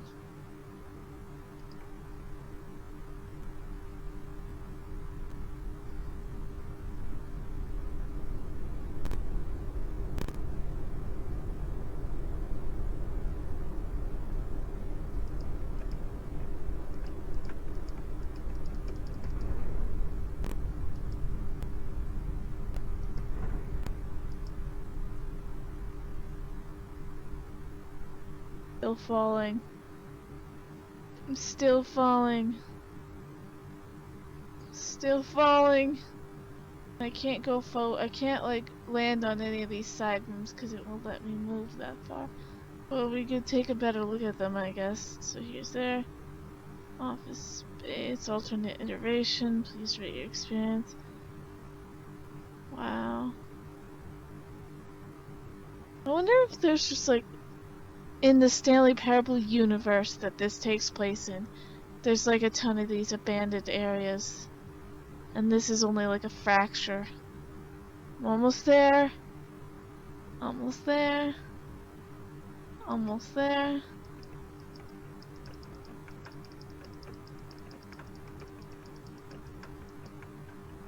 Wow. I'm just gonna...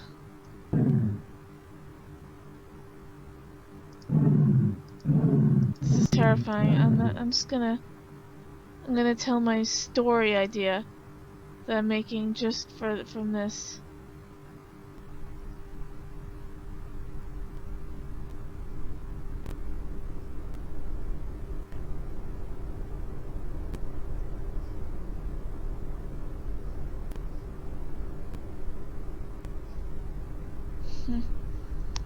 Whoa.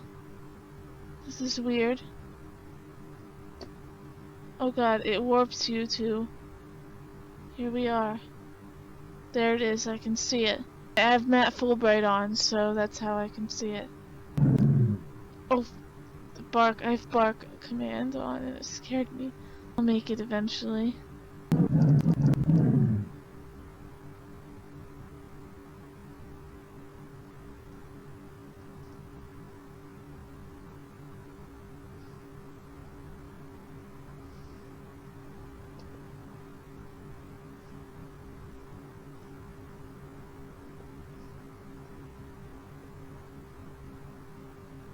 Also, apparently,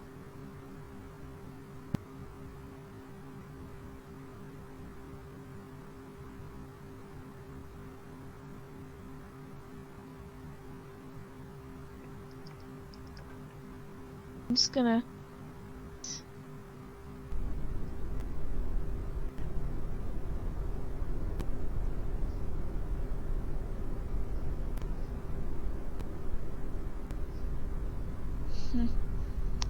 Whoa. This is weird. Oh god, it warps you to... Here we are. There it is, I can see it. I have Matt Fulbright on, so that's how I can see it. Oh, bark. I have bark command on and it scared me. I'll make it eventually.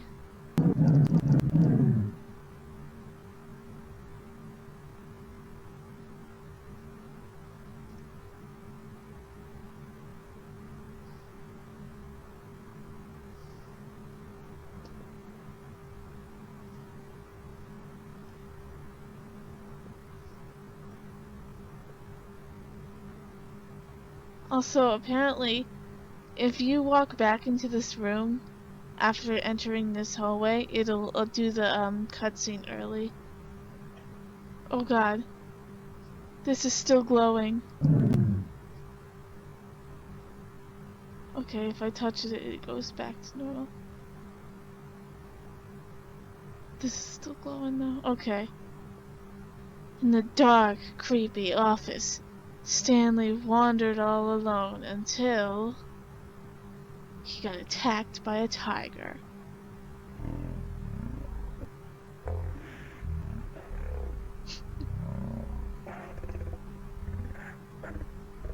That's the sound of the tiger attacking him.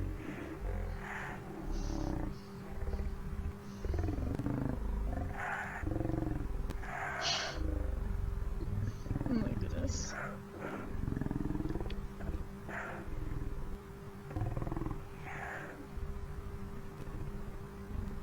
It's taken a very long time to attack him, I guess. Okay, I'm doing some more exploring with the no-clip, and I found this fence with a phone number on it. Vinoy Rent-A-Fence. I'm kind of curious, so I might actually call this number. Number and dial again. Announcement for... Okay, so it's not a real number. 555. If you see a phone number with 555 in it, that means it's not a real number, because it's just a code that movies and TV shows use so that, like, people don't actually accidentally call someone. Okay, hold on. I'm lost a little bit. Here we are outside, because I wanted to do some exploring and stuff that you don't get to see. And one point of interest here is that there's a skull behind this barn area. There's a skull here. This skull is actually the narrator. So if I hit 2, which is the delete narrator button, the skull goes away. And so this is what the building looks like. There is no building. It's just a black box, which is actually the narrator. So if I hit 2, skull is actually the narrator. So if I hit 2, which is the delete narrator button, the skull goes away. And so this is what the building looks like. There is no building. It's just a black box. This over here, if you try to go near it, it's just... Oh wait. Can I... Oh, I can walk around. I thought this was background. No, it's actually solid ground I could walk on. Yeah. Huh, I didn't know I could go this far. That's the background over there, but... Let me go as far as I can. Let Stanley explore. The most outside time Stanley gets. So we gotta appreciate it while we can. Oh, look how far away we are. What is this? What is this? I don't usually go out much because I didn't know I could go this far. I usually just stay like around there. But this is really interesting. There's some sort of like pieces of building here. They don't have any textures, probably because you're not supposed to see them. They look like rocks. Maybe they're rocks. Oops, but okay. I fell. Wow, this is insane. So far away, look! We're so far away from where we're supposed to be. I'm like amazed. Whoa. See how far this goes out. There's something wrong here. There's like glass. Is this smudged glass? What happens if I try to... Oh. There's glass! There's glass! Stanley's freedom was a lie this whole time. This hill's too steep for me to go up. Come on. You can do it, Stanley. Use your walking muscles. From all that walking through doors, your legs are probably very strong. There's a building way back there. This tree is floating. Aha, I did it. Yeah, and there's nothing past this, but here I am. I think this is like the farthest point I can go. I wonder what the point of this is. Am I able to see this normally? I don't even know. Well, you know, they have like clever placement so that... Wow, okay. Ooh, let's play with some branches that I can't go through.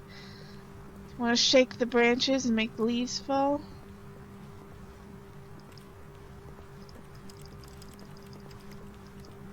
Wow. Climb up this hill. I think this hill is like the farthest point I can go. There's more beyond here actually. Okay, yeah, this is the farthest point. There's like a... Is there moving clouds? I see moving clouds. I saw a cloud move, but I don't know if that's... Oh yeah. Huh, interesting.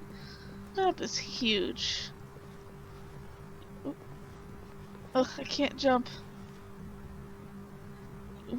Someday I'm gonna find out how to enable jumping again.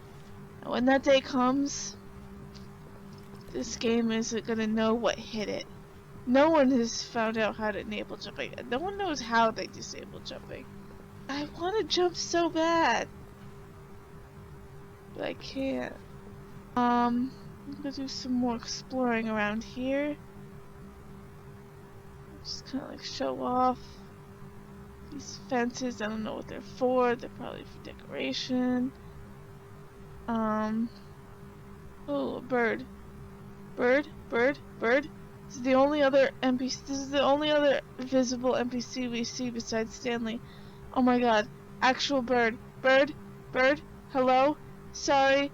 I just have not seen another single living being in this game besides myself. So that's why I'm so excited about this one bird. Two birds. Oh my god, 2 birds. 3 birds!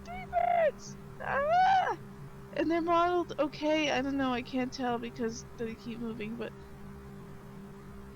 Oh my goodness. There's living things. There's 4 birds.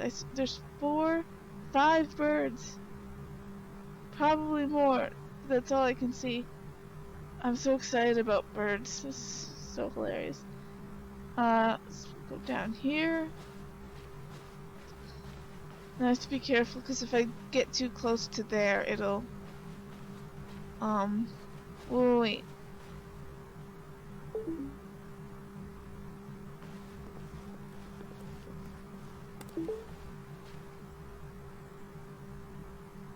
For some reason they're not spawning. Okay, what happens if I put this cube in front of me when I'm trying to walk? Okay, you ready guys? Alright. No narrator because I deleted him.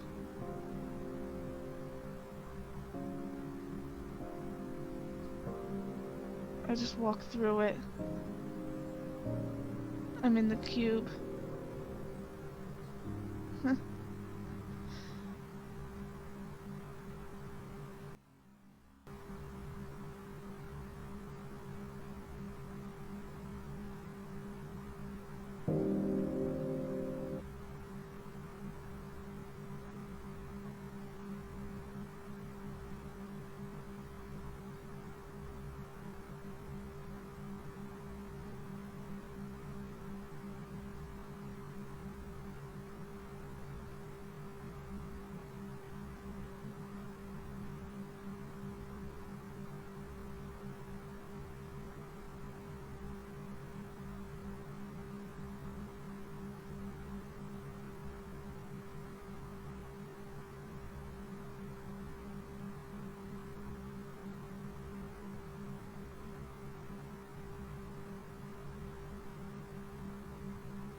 Only we have to do it again ourselves in order to realize it. We are already the most remarkable electronic patterns from the standpoint of physics.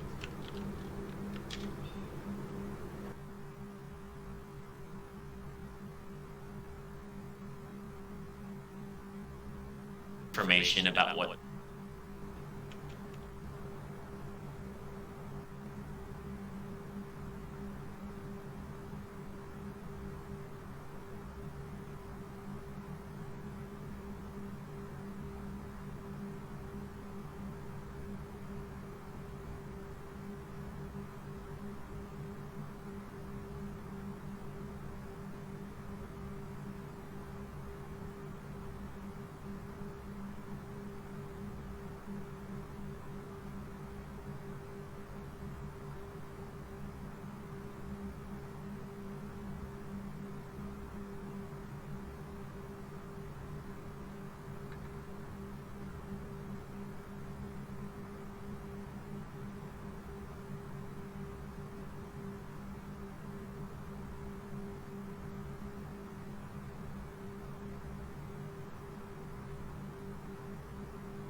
what we call an orderly arrangement of different factors.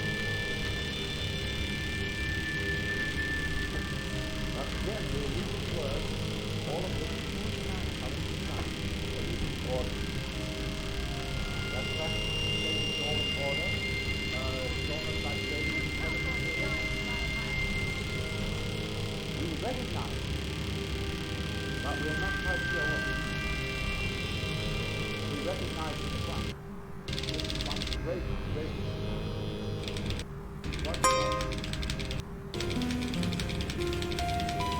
So then, you have difficulty though, of course, because when you look out at the sky, you are in roughly the same situation of relation to one star. As when physicists we will make a map of the relation. In which there will be various rotating There's nothing new about it. and you will see something that looks like a mathematical something like a Well, it's not really a new quest. It's the same quest, there's nothing new about it, actually. So,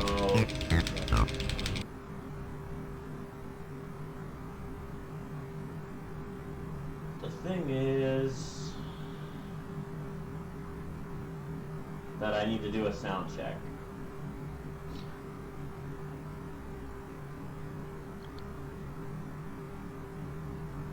the first sound we need to check is the noise that's at level. Well, it's the quest.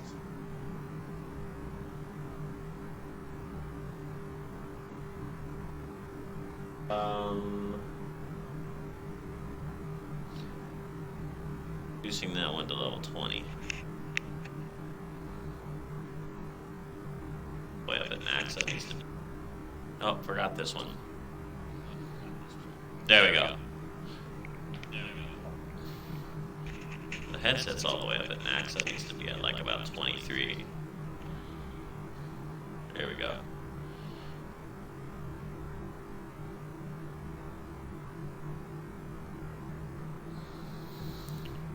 Okay, I forgot to transfer one image that I wanted to show. But I have the note pulled up already.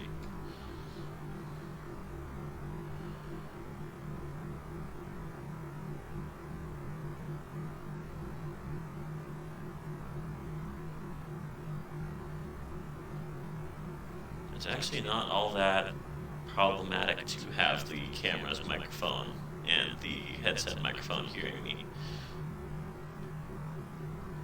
That captures the sound of the PC where that microphone is sitting, as well as the clarity, the voice clarity as related to the mix, while still capturing how it sounds to the other microphone. As long as they're leveled, mixed well, I think it works well, especially because I like doubling the sound as a thematic aspect of what it means precisely for me to create a sentence that's going to reach you through the audio of my voice, the actual vibration I'm producing verbally. It's an important piece of the architecture, is my point here. Okay, there is the image I'm going to transfer. This image is a bit of a spoiler, but it's a necessary piece of the darkroom concept art, so it has to be shared at this point in the project. Who's online though? I wasn't finished looking through who is on that I can talk to or listen to right now. One or the other, possibly some of each.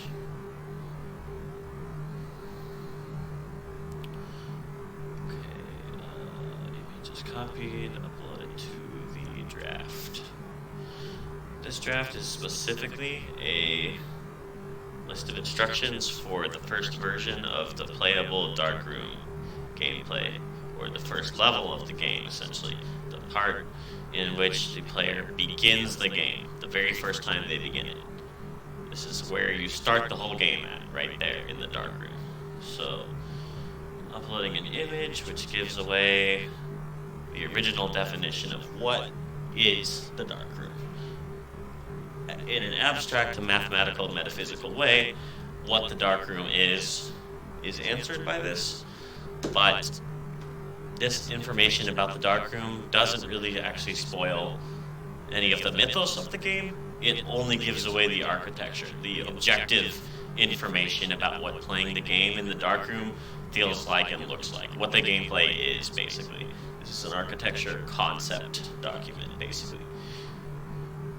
Using this document, I'll be able to create a variety of playable experiences of the darkroom and illustrate. The important thing is not just to create the playable element, but in even a greater sense to illustrate what the playability looks like, what it feels like. To demonstrate. My point is to demonstrate the gameplay of this level, to be able to create the documentation of this level's abstract, in other words, still not moving with the player's breath, and then also instances of what it is like with the player there breathing and encountering the motion that the level contains. So, the first place I start there, how to begin this level, in other words, is using this document here that I made today.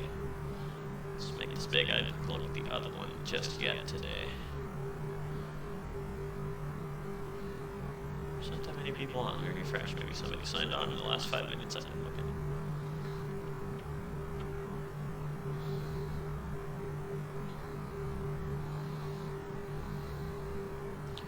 Not that many people on a Monday. Meditation Monday. I didn't write that in the title, but this is technically an instance of Meditation Monday.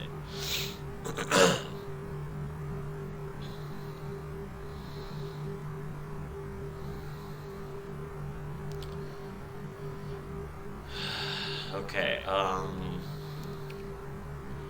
this is what I meant for this scene to look like. It's... Technically I meant the gameplay to be even a little bit smaller than that, the actual gameplay capture. We don't have to crop off the abilities, let's just place it right there.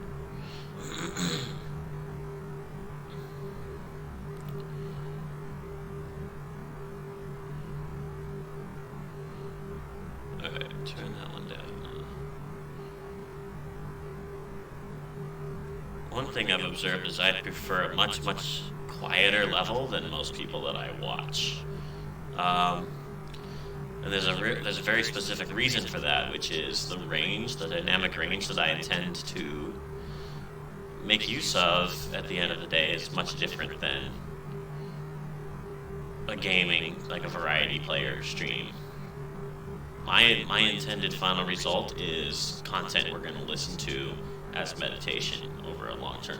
Now you can do that with any stream or any situation that is commented on and contains conversation alongside it, but the way in which I'm doing that is to add lots of different layers together. A variety streamer, somebody who's just streaming the activity, doesn't have that consideration because their end goal in mind is different. It's not an end goal about combining a lot of different potential sounds into a final mix, whereas that is what I'm doing with my different sound feeds. I want them to be able to collide, to overlap, to interlace, and to interpolate together into a meta experience. That's the actual gameplay architecture that I am exploring as a creative expression, as the means by which I create packages that show what I feel, that illustrate the truth, the information that I have that I want to illustrate. So I have to listen to those streamers on the lowest level that I can, so I can still hear them and listen, but so that I still keep my levels where I want them without it being so much that what I'm listening to is being heard back through my headset microphone. Now let's bring up this particular gameplay video. I want to actually play this today. It's pretty much all I have time for is just to play this back. I don't even have enough to slow the speed down. We're just going to have to play it at its original speed, but really without the audio. We're replacing the audio. We are just going to pull this one up, copy link, and bring up. Here we go. This is fine. Okay, so volume on this one, don't need much of the volume.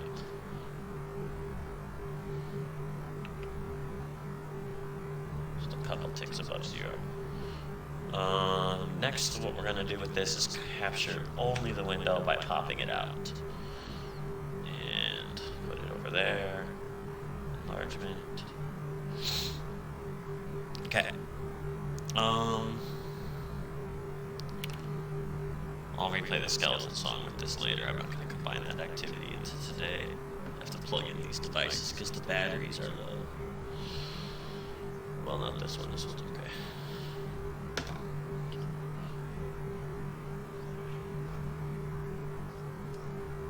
Okay. So we're capturing, but we need to actually capture it here under the full screen collection player. Go and show it.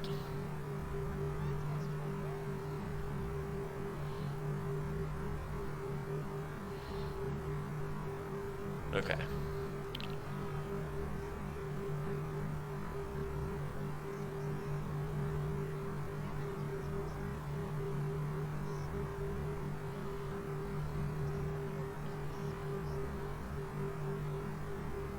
Why is it on here twice?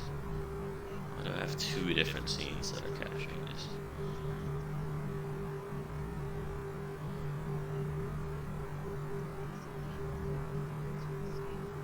The notepad window somehow erroneously crafted.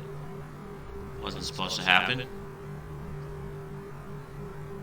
Alright, for purposes of this, since the screen is just right there, and I don't think I ever zoomed it, we can just place it right there. That's good.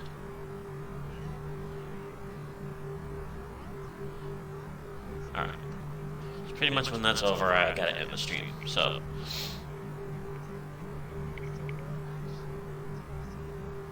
right there is fine.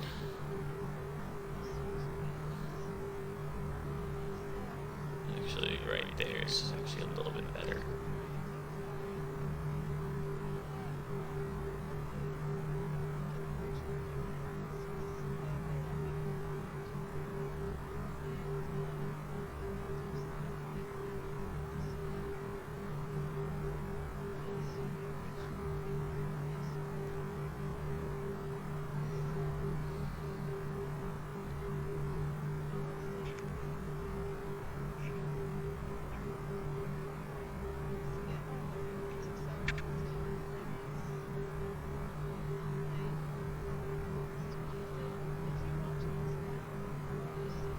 So the dark room is an extremely large space, the beginning of the game. The very, very, very beginning of it. This is where you begin playing the game. You start playing, there's no other gameplay before the first playable moment in the game where you land, when you fall into the game, is the beginning of the darkroom, where it starts. Pixel 1, the first footstep you can take forward in the game. So this is basically a giant rectangle room. It's dark, there's no light sources in it. Walking through it, there is the only way to illuminate any part of the darkroom is to go up to that part of it and look at it. You cannot shine ahead. You can't get any advanced view ahead of it. You can only see what you're directly looking at in front of you in the darkroom. Everything else, just darkness.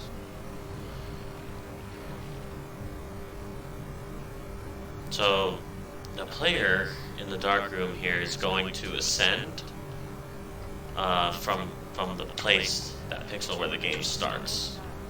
It will be a very, very long ascent, like an extremely far distance to traverse, a big track, such that the player will be left wondering, well, just why exactly did we climb this high? Why did we spend this much time climbing to the top of this area? So visually, it features only the visuals of what you're actively traversing in that climb, like the couple steps you just took and the couple that you're about to take, the proposed steps and the steps that just immediately happened to get you there. So an echo and a forward node, as it were. Motion node, I would have to say. The action used to climb in the darkroom is kind of slow. You can't cheese it. Each layer that you ascend costs a little bit of kind of action time, the actual time it takes you to scale the object in front of you onto the next one that creates the ascent, basically. Visually, there's one other feature to know about in the darkroom, so if you've watched my darkroom content that I started making this week at all, or if you go back and look at that as you're traversing through the details here that consist or that basically establish the game and the gameplay, then you will have noted this feature. There's a window very, very high up and far off, like a moon view, sort of. It's a window view of the cloudy place. It's kind of very, very, very high up in the darkroom. And it's like a moon roof intersection, basically. The cloudy place is actually a real location that you eventually are going to enter, but you do not enter it from that viewpoint.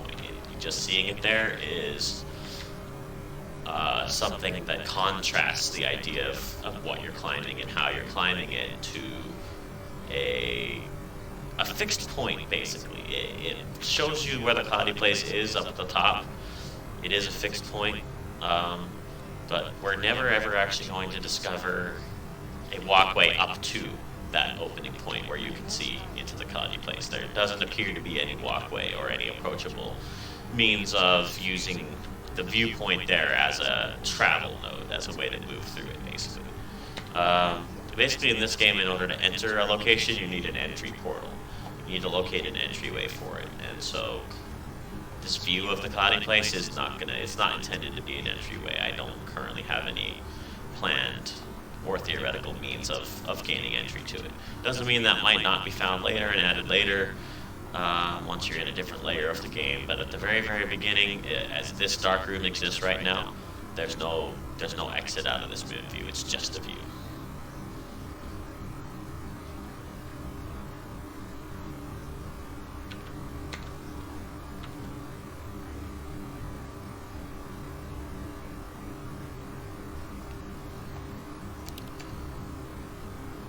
So let's pull a couple more details off this document that I want to talk about right now.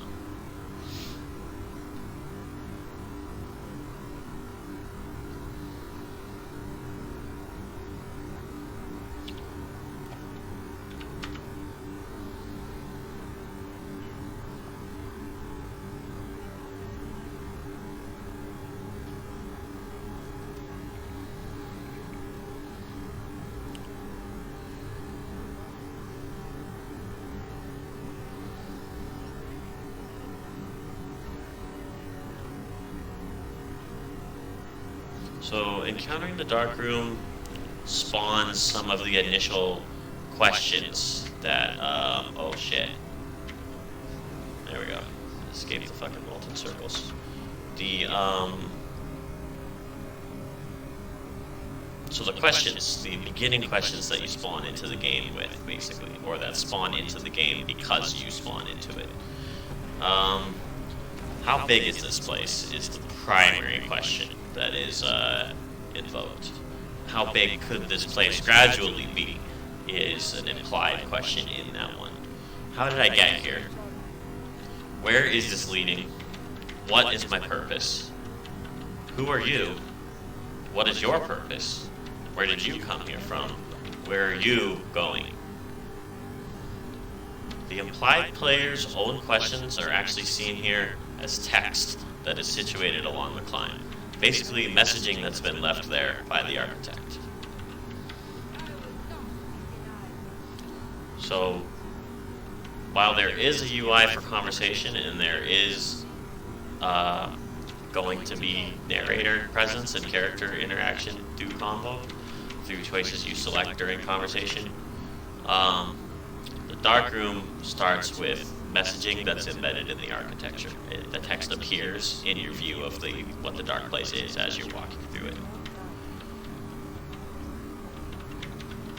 Kind of like one-way messaging to which you could say a response, but it's left there as if to passively inform you of the information. Basically, this is the considerable equivalent of road signs for the metaphysics here, not just the logistical idea of what road signs would be used for by a social organism in a municipality, village of some kind. This is more of that same convention, but from a singular entity wishing to convey information to the travelers in the space that they have set up for that purpose, essentially.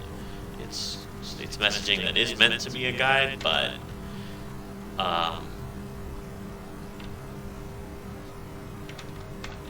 what precisely it's guiding you to is clearly has nothing to do with navigating around practical. It's not about the practical question. It's about something that's more mysterious that we can't really gather too easily. We can only make guesses based on the information that's found. So, but there is in fact a reason you are here. You are looking for something. This is a rise toward the edge, where that something lies, the something you're looking for. So ponder checkpoint here is, have I been brought here to search for this? Is that the purpose here?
The idea of what it what it feels like to create the dark place will be inherently something conveyed to the player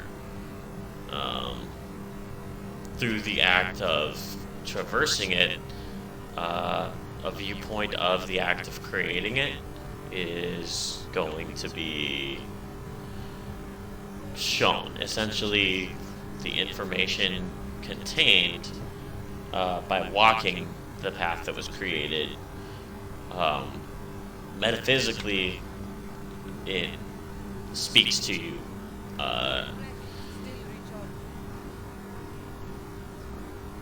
Speaks directly to you as someone taking those steps up the scaffolded object.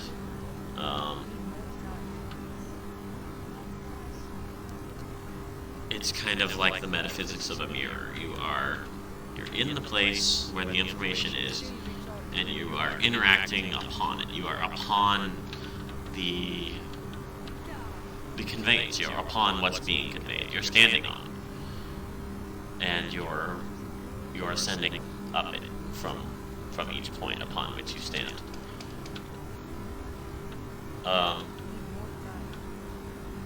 So in the subgenre, the philosophical adventure dash RPG, where the content, the narrative content that is shown to a player is meant to invoke perspective colliding, where you have multiple points in time and locations from which to view what's happening and what's there and where you are, which kind of intersect. They interpolate the different perspectives into what I can only describe as a mystical, outside the boundaries feeling. So I've been studying this this exact feeling, this shape of gameplay that basically contains discovering where the invisible walls are in the place, and then figuring out where you can cheese the invisible wall, where you can access the piece of the area of the stage that doesn't appear to be part of the originally intended walking area. So, like, for example, where I am now in this game's world map, this Fields of Misery area has a defined edge where, okay, this is the end of the Field of Misery where I am. I cannot continue across this edge right here. So that's an explicit boundary. It's implied right here by the appearance of this land that I can't ascend it. I can't climb this tree or jump over this. It's not walkable, essentially, by my current avatar. So the mechanics of a boundary escape has to do with the implied metaphysics, the gameplay experience you're going to have when you walk up to what appears to be the intended path, using the abilities that you're intended to use, and at some point, subverting that boundary in such a way that seems like a glitch. The feeling of invoking a glitch or of seeing a crash happen that doesn't just close the game it's embedded in the fabric of the philosophical RPG idea that I have in mind. And one way that this is going to unfold in a player experience kind of a sense is by having interactions with companions. So dialogue and narration is implied as something that will happen. It will be. You won't just be wandering the game wondering where everybody is. Like in Stanley Parable, that's kind of the only thing you do.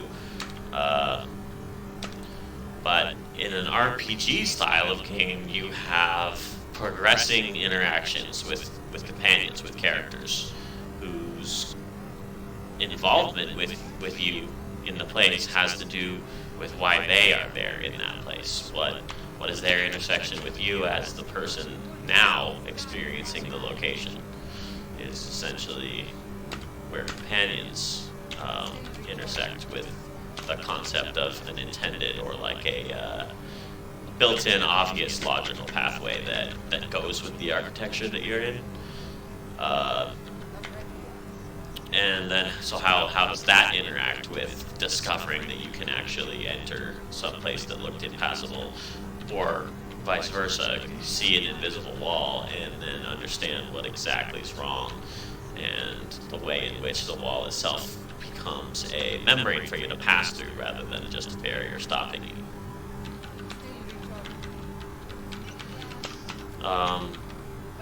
The ideas, the core particles that are walking up to this as a gameplay process lend to the idea that the gameplay itself exists because of an operating system, because what you're doing is interacting with the information somebody has left there on the operating system for you to gain access to, essentially. And by picking up any individual particle that you can access, the particles you can find out of bounds, as it were, you are accessing what I'm going to start referring to as implied gameplay, the implicated gameplay of particles of information that's found in the scaffolding outside of the surface that you're walking upon while you play the game. And so not only do we have an unfoldment of character, information, and narrative to discover character pathways, but at the same time we also are going to have the feeling of your information leveling up and filling in a codex. As I talked about before, the codex is going to be kind of the tool by which you realize that every particle you're finding contributes back into an OS-like index of what do you have, where is it, how do you use it, what do you know about it, just the lore, all the mythos, all the little bits of detail that a world will show you, but so will the OS about the world. Both things are going to show you this information that you're constantly accumulating and leveling up, and most importantly, finding ways that it relates together and interacts. The interaction between particles, whether found in gameplay, like for example a barrel I walk up and click on like that, is an object in the environment I'm interacting with. But let's say I were to have found information about that barrel somewhere else in the game, then later encounter the barrel. In the old school adventure games, this was represented by inventory objects that you would carry, and then you would later discover other inventory objects which would combine with the original objects and do so in some critical way that interfaces with something found in the environment or that another character has, etc., etc. The point is that the objects that you have are usable objects, and their use particularly has something to do with an interpolation of the information in the world and in the OS or the information repositories that you have access to. The game Myst heavily relied on that type of thing, where you would have to gather all of the right information, and after doing so you would then be able to deobfuscate some of the blocks and some of the barriers essentially that were placed. Those barriers were essentially a knowledge check to determine if you as the player had correctly cataloged the relevant details to progress through that location. So as I've been chewing these game mechanics in terms of the super core question that I have as somebody pondering how do we make this gameplay, the question that I distilled down to at the end is essentially this: how exactly will the playable element of this idea, of the metaphysics I have in mind, how will the playable element of these metaphysics emerge? How will the playable part be found? How do I figure out what will the gameplay actions be? What will they feel like? What will they look like? What will playing it feel like? The only way to figure that out, as I mentioned on the March 22, what the fuck is architecture commentary or discussion, the only way I'm going to find that out is by accident. I'm going to, while doing work that has to do with putting information about the game into the OS, where this information is growing and compiling and developing, during that process, I will accidentally realize a sequence of something playable that I can then create. And as I mentioned at the beginning of today, I can then demonstrate that gameplay moment, let's say. Let's describe this as a moment of gameplay that I'll be able to walk us up to and demonstrate the experience of that gameplay moment. Now, playing the game, any given player's act of playing the game will be necessarily constituted by a mixture of these playable moments and standing still moments, halted moments, where you might be looking at information in the OS, you might just be admiring where you are at that moment in the game, you might be completely idle, you might be completely AFK, you might be at the pause screen. There might be any number of things that go between those happenings, those moments of gameplay. The idea, as I think about this question, this accidental finding of what the gameplay moment, what any given gameplay moment, I should say, is this, that I want the game's main experience to be as if you were wandering across an extremely large world map. So every open world or sandbox type adventure you can think of involves that and says to the player, look at this very, very large playable landscape, this world that you're wandering. Look at it. That's where you are. Wander it. Interact with this world.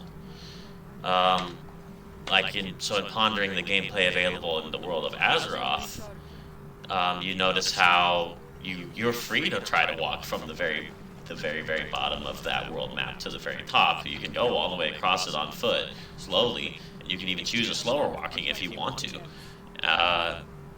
And you might be free to do that, to physically step your character, but you might not be equipped to fight the enemy that's up there, 17 regions across from where you were before.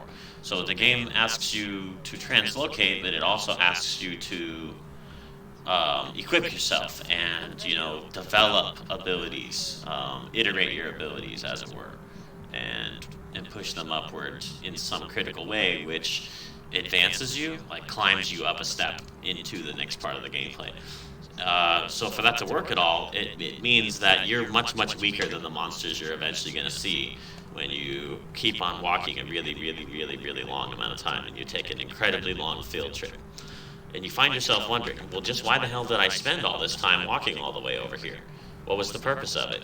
What's the meaning of where I am now versus where I was before I went here? And what's different between what I would say is the classic RPG, the classic open world game, and what I want to do with the format, with the genre, is that I'm not sending you somewhere to go find a more powerful monster who you will eventually defeat after you increase your power, but kind of the opposite of that, an upside down picture of that. I want to start you out at maximum power, at the maximum power you're ever going to have in the game. Like, for example, in Doom Classic, you don't acquire faster running, you can literally just press shift and do it. The very first step your Doom guy is going to take can be at that higher speed.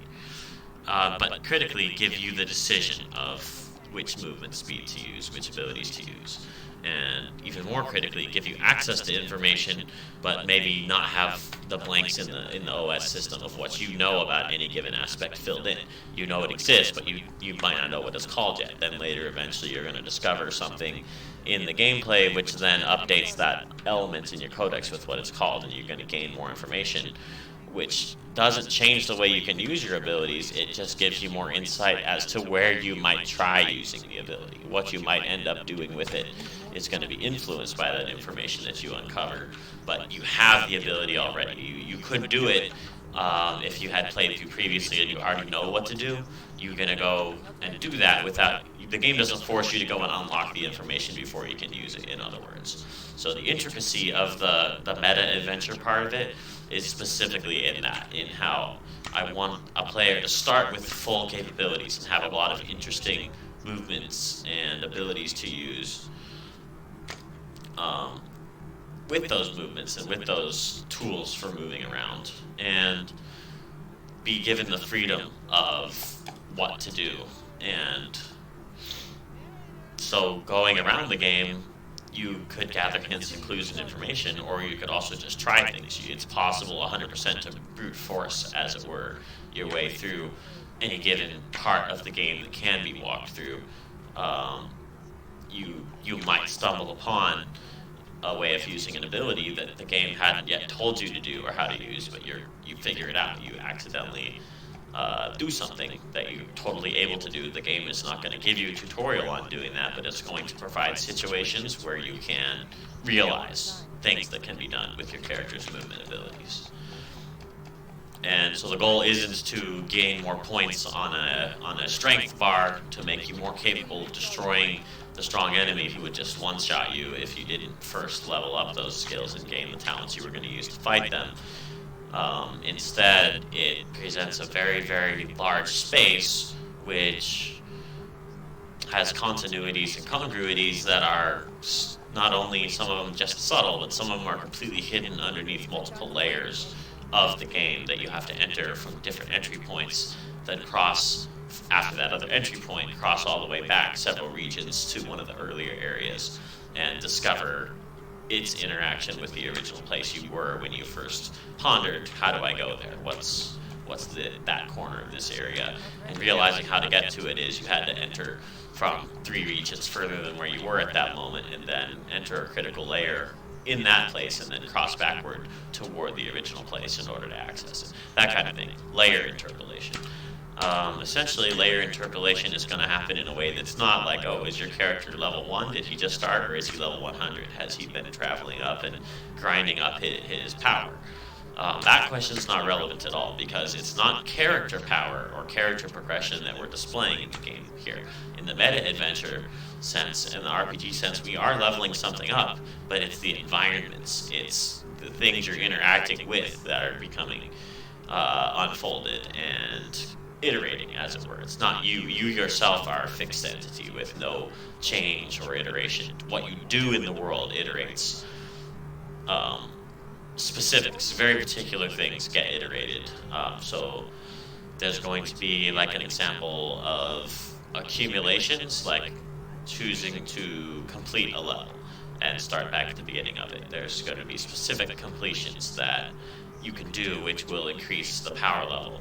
It probably won't even be called power level, but it will be called level. It has to directly reference numeric leveling, but in a way we don't expect.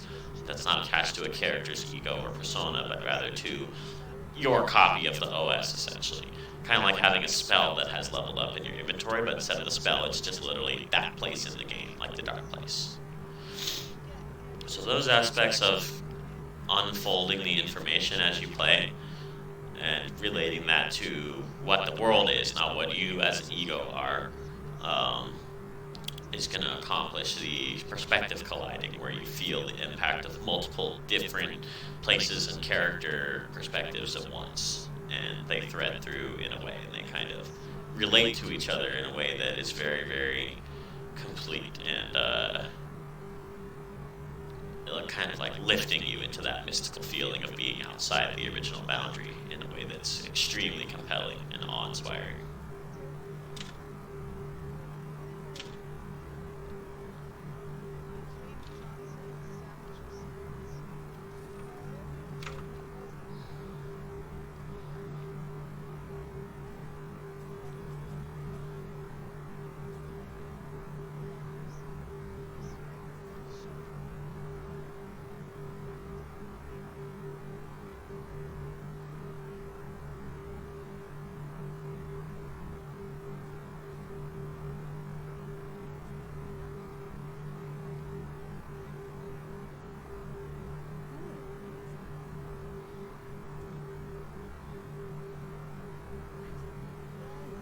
Cannot afford that.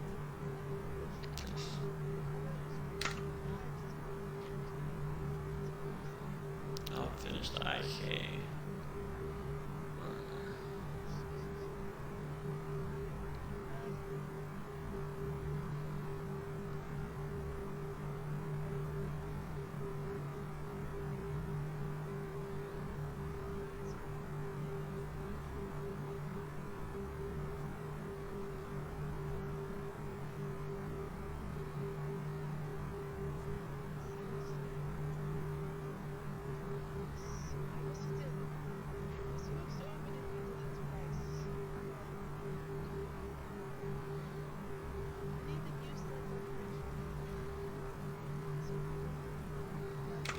Alright, we have some relaxation right now also.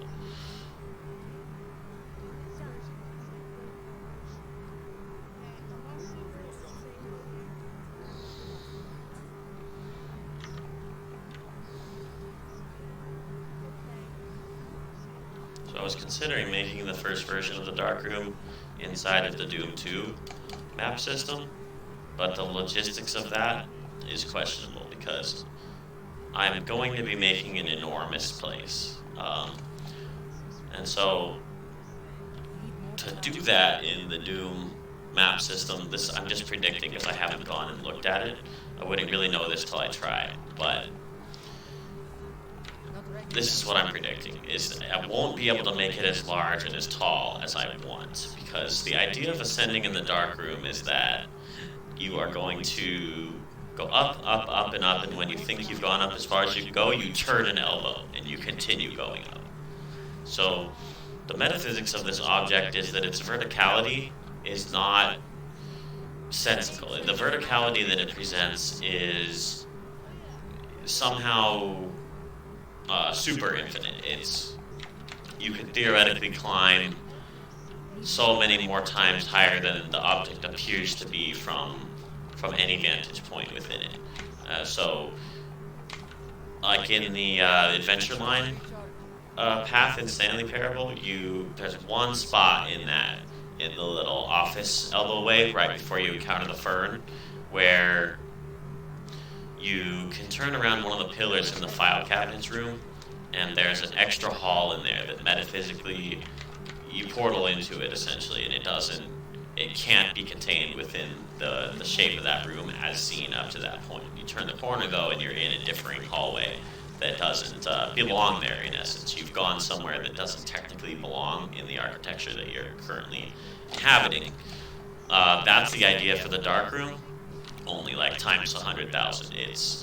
We're going to be going up and up and up and up and up and up some more across a long, long, long hill, and then another one, and then another one, and then another one, and there's so many turrets and bends to continue going up that the whole idea in this game is I want every single level in it to be an experience that will take you a long time to complete.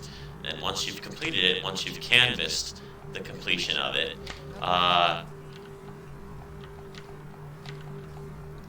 you're left with more questions besides just why. You're left with questions that can only be answered by trying it again, by repeating the process, because of the fact that this isn't just a 5-minute walk. This is meant to be at least a 60-minute walk, just for example of what I want that Darkroom playthrough to feel like for first playtesters. I want them to spend over an hour climbing and start wondering if they're doing it wrong. That's what I want to happen. So I'm not going to know how to refine that into the final gameplay experience that is cool, that is awesome, that is worth building into a final version of the game until I build this concept level. The Darkroom is what's going to reveal to me what element of gameplay that is inside of that question of what exactly are we getting out of this long, long walk, this very, very, very, very, very tall climb. Because in some sense, the game mechanics of the geography traversal here is meant to convey to the player a contemplation, an extremely long contemplation. So the primary way I plan to do that is by presenting an environment that is so incredibly huge and yet consistent. Like, the Darkroom is the Darkroom the whole way through. There's no corner of it that isn't dark. So the question is, how do you do that without being too heavy-handed with the obviousness of, I'm making you do a really, really long activity that is somehow repetitive or becomes chore-like? How do I bring that activity such that it is sufficiently long contemplative and such that it keeps you jump scared, essentially, jump squared. And so not only does it need to be a very, very long gameplay sequence that feels like you really put in something more than just a repetitive action, like I'm just clicking this button over and over to hit these enemies. I'm doing a repetitive action over and over and over. And my character is basically in the same location on the screen, no matter where I go here, just to swing this weapon at some other enemies. I'm scrolling this world around underneath my feet, which I started pondering gameplay as that, actively, as an active ponder. I guess quite recently. I hadn't really thought about it that much in my earlier days of playing games and thinking about what does this experience of playing games mean artistically. But the more I've thought about that lately, specifically with regard to how am I going to create a game where you can wander and experience these feelings of gameplay meaningfully, it comes down to that question. Why exactly is the player enjoying the long contemplation? What is it that's making this activity so creatively beneficial, or creatively... What is it that makes it like a start activity or a stop activity? What makes it a float or a I'm sitting still resting? What makes it restful or floatful? Either of those things have, I think, a similar benefit in the way that I utilize games as a creative person. There is both aspects, and I think very, very good gameplay somehow manages to hold both up. It holds up the feeling of stopping and resting, as well as the feeling of going, and of being jump squared, as it were, encountering things you don't expect that are giving you happiness and joy.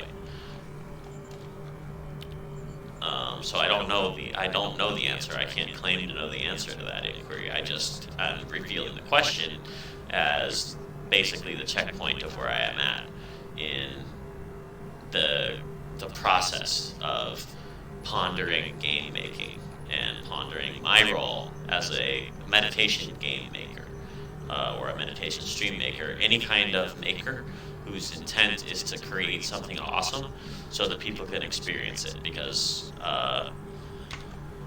one of the most practical lessons in Zen contemplation or Zen approach to anything is that what value is. What does value mean? How can I determine what is valuable and make use of, not only determine, but make use of what I determine? And the answer is that there's a value to an activity in itself, not to the dividend, the yield of the activity, but the actual steps in the motion, your actual stepping, the steps in the dance, the syllables in the conversation. Each individual motion or node in the action has a value, has a health benefit. So I have another comic from Raymond Nazer, which is actually a picture of the darkroom. It's a cube. It's a cube with black walls, and his character is in the middle with a colored painting. And the caption on this comic is 100% where my message is, that crafting is a medicinal act. It's a healing act. And so Zen basically takes you to that secret immediately at the very, very beginning. Zen is saying, here's the secret. It's right there in front of you right now at the very beginning of the game. You already have it. You already know how to do the epic thing, and you already can do it. All you have to do is understand that that's what you're doing, that you're not going to acquire something you don't have now. You just need to use what's there right now. You need to actually apply it and take the motions that are in essence holy, or in essence completely perfect, or like you are already as you are right now. You already are the Buddha. You're not trying to become one. You just are one.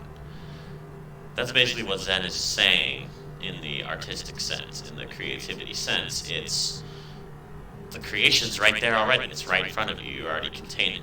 So all I'm doing when I want to make gameplay is to find the experience that I already have. So when I started thinking about that, I realized that the darkroom is a place I entered long before I realized that there's an OS in here, and the OS itself drives a whole game called the Zen Paradox. So when I create a playable version of the darkroom for you to feel those feelings, or for any player to gather this information that I have slowly gathered, it's gonna be a fucking slow walk. It's going to be a whole entire contemplative activity that you go along and do.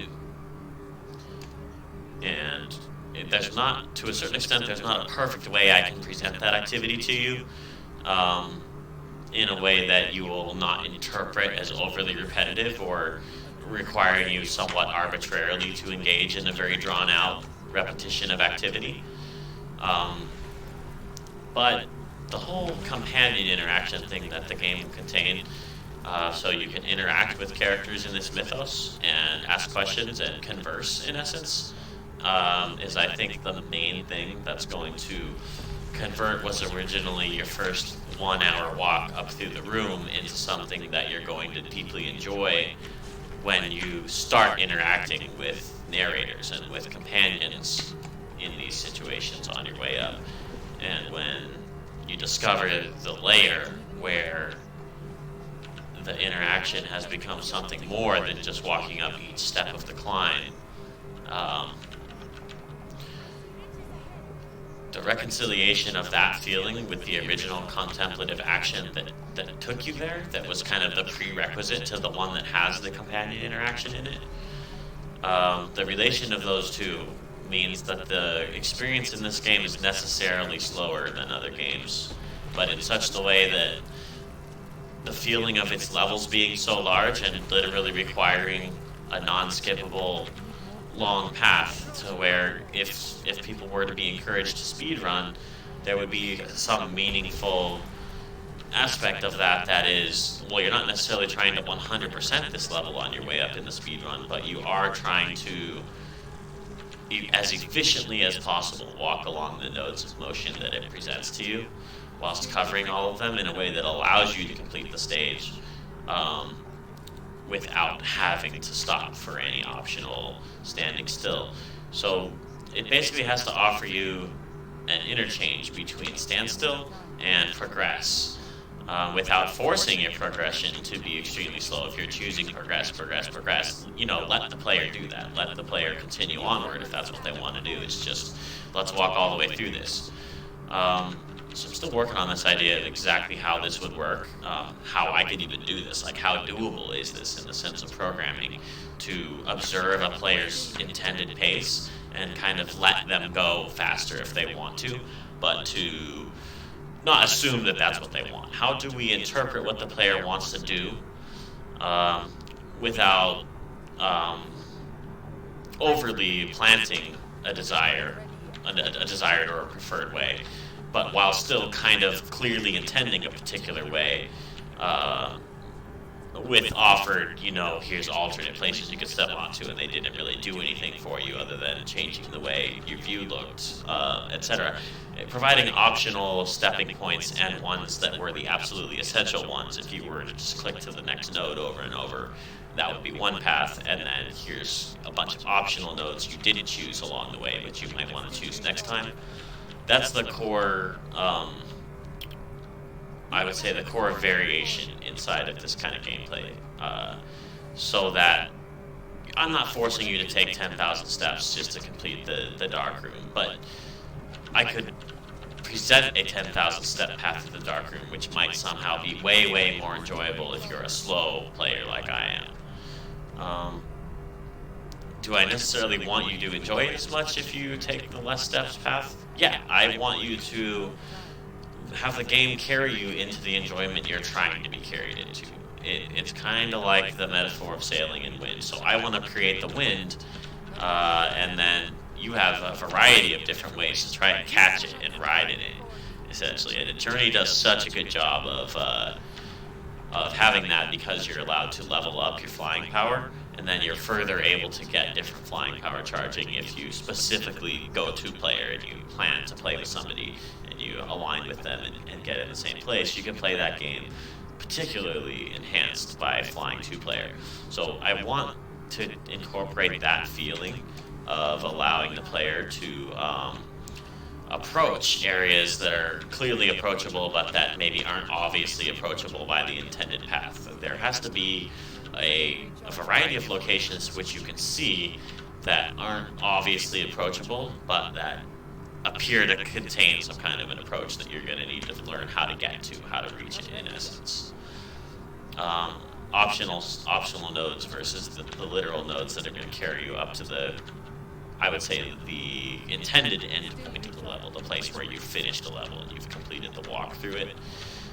Those items are going to be clearly aligned. It's not going to be completely open where there's no definite start and stop point. Because the thing is, for long distances to work in gameplay, I have to provide stop points where, okay, you're not allowed to quick load a different place somewhere in the game. Where you are is where you are. But a stop point is what allows you to be in the place that you've gone to and stay in that place and not have to be like, well, I have to close this game session, save and quit. And so next time I play, I have this whole 2 hours of gameplay that I just took to get to this point, and then whatever else I want to do. Because it wouldn't make sense to make the whole game roguelike and make you start all the way at the very beginning if you want to play. So there has to be stop points that are far enough apart that there's some kind of a meaningful traversal to see corners of the game that are between those points. Basically the checkpoint and the motion, the nodes of motion between the checkpoints have to be clearly delineated so that I can allow the player to feel the feeling of a long contemplative walk across the stage and then choosing, okay, so do you want to restart this stage or do you want to checkpoint here? So like you could pause this gameplay session and come back and you would still be here where you checkpointed instead of rolled back to the very beginning of the stage. So let's say you do that and you then decide you want to start back at the stage. At that point, there's not necessarily a stage selecting mechanic, but there is the restart the game type of an ability. And I'm still working out how am I going to delineate that restart idea from, well, here's the beginning, here's where you start this level, here's its normal ending point, and here's other checkpoints that exist after you access other layers of the level of the game. You necessarily are going to have other checkpoints where you went to like corner 3, the third place in this level that is not the end point or the start point, but it's somewhere else way far off, 200 steps along this other place. So eventually you're looking at like the carving of paths into what seemed like invisible barriers to begin with. The further and further you get into a level's information advancing, as it were. The more you learn in traversing the level, the more possible long treks into other corners of it that begin to exist, until eventually you discover what I would consider to be the ultimate boundary escape, to walk on top of the entire level, or completely canvas exiting out the boundary of it. Which I would say is probably going to be the most challenging area to find in any given level, but where sometimes you might accidentally be granted access to it, even though you didn't find the official entryway. The game may have a randomization aspect where a glitch occurs and you suddenly have been able to exit the boundary that you didn't clearly discover what was its intended exit point, but nonetheless you have exited. So very long contemplation maps, I think, lend very well to this, for me to present you with an intricate maze-like place that contains so many more dimensions of walkability than you realize. And so upon realizing them, that's where the mystical feeling kind of is. That's the jump square, when you have the experience in the gameplay that just kind of opens up the top of your mind and just mystifies you. That's basically what we're trying to do in a meta adventure with the second person mode.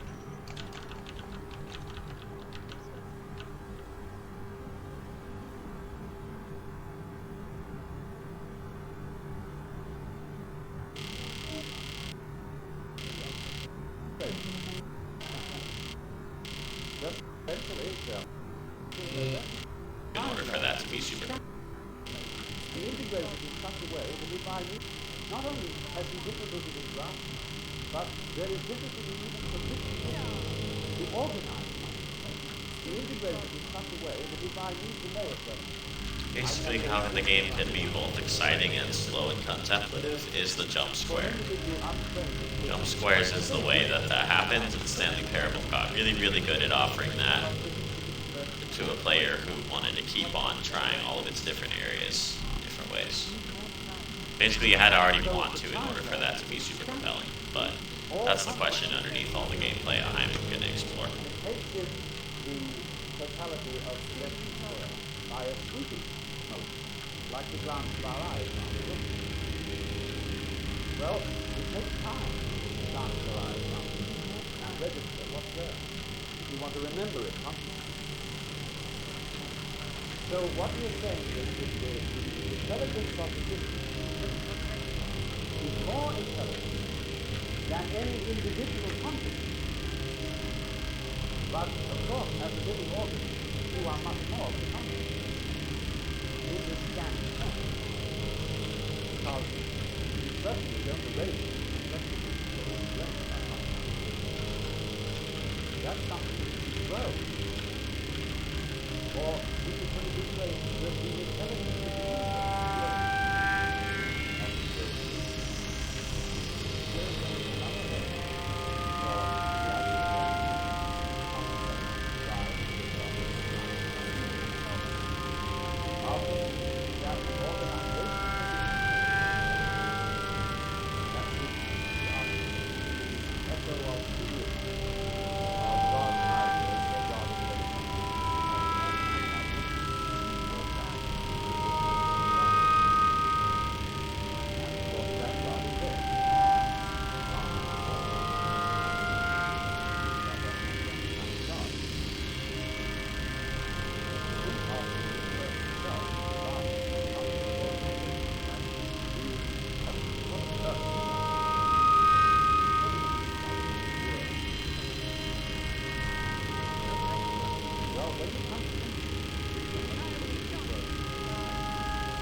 everybody knows what it is.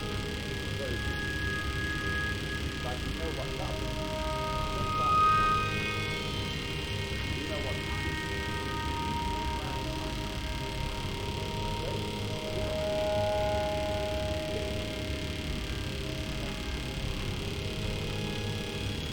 You can see self-intelligence.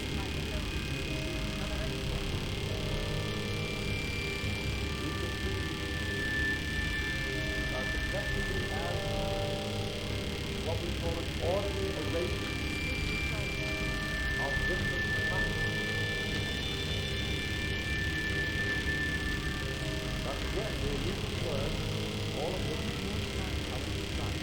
We're using order. That's practically the same as all in order. It's almost like saying we recognize it. But we're not quite sure what it means. We recognize it at once. And for example, if we begin with the pure hypothesis that we ourselves are intelligent, let it go at that. If we are not, then nothing. But let's, for the sake of argument, say,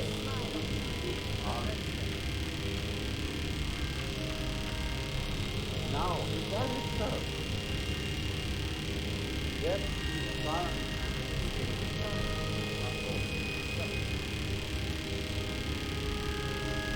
because we are objects.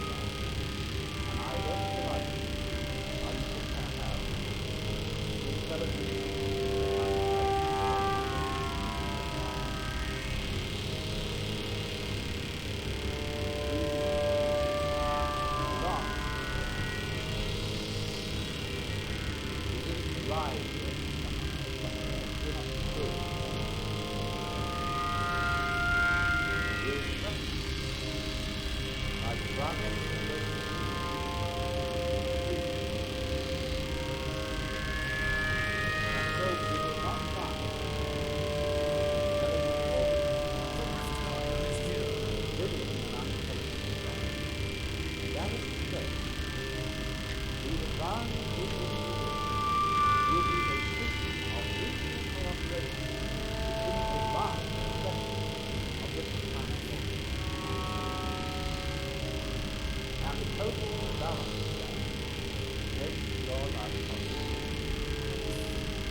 Sometimes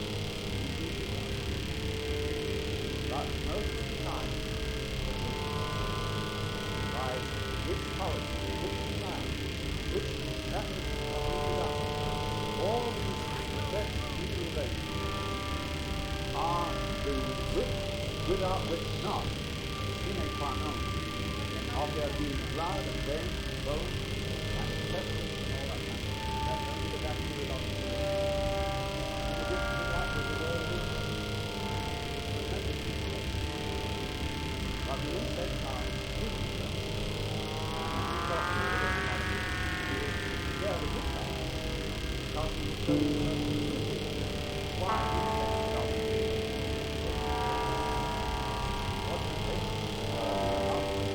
absolutely abundant by far. Because we have lots of fun. And we have both. And so birds and insects are beautiful. And especially flowers have an arrangement in each other whereby one could say of flowers. But although they look very different, they are one and the same. Flowers, buds, and fly around. But you can't have the flowers stop. And so you can see relations between every single kind of organism.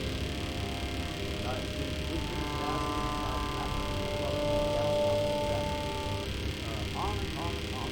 Suddenly realize that what you call your mind intelligence, your very brain body, is utterly involved with this network of other kinds of organisms and existing at a special level, in a certain level, which could only be found in certain kinds of states. Now then, we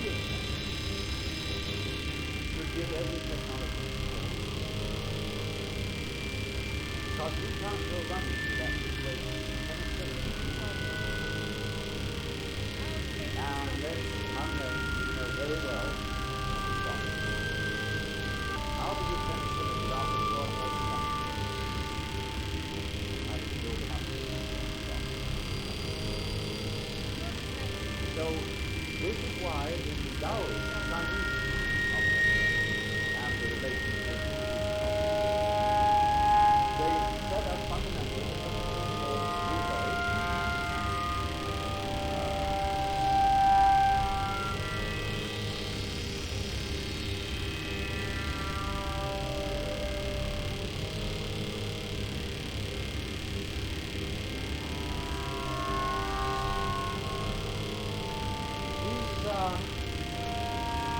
non-interference, not quite what we mean by that.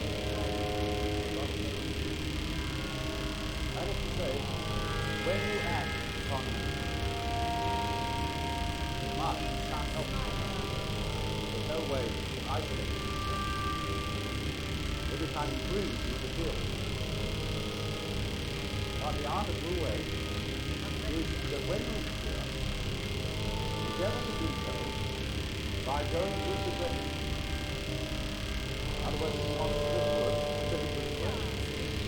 Sometimes it is possible. And likewise, when you want to take a fight, don't use violence. Use the other person.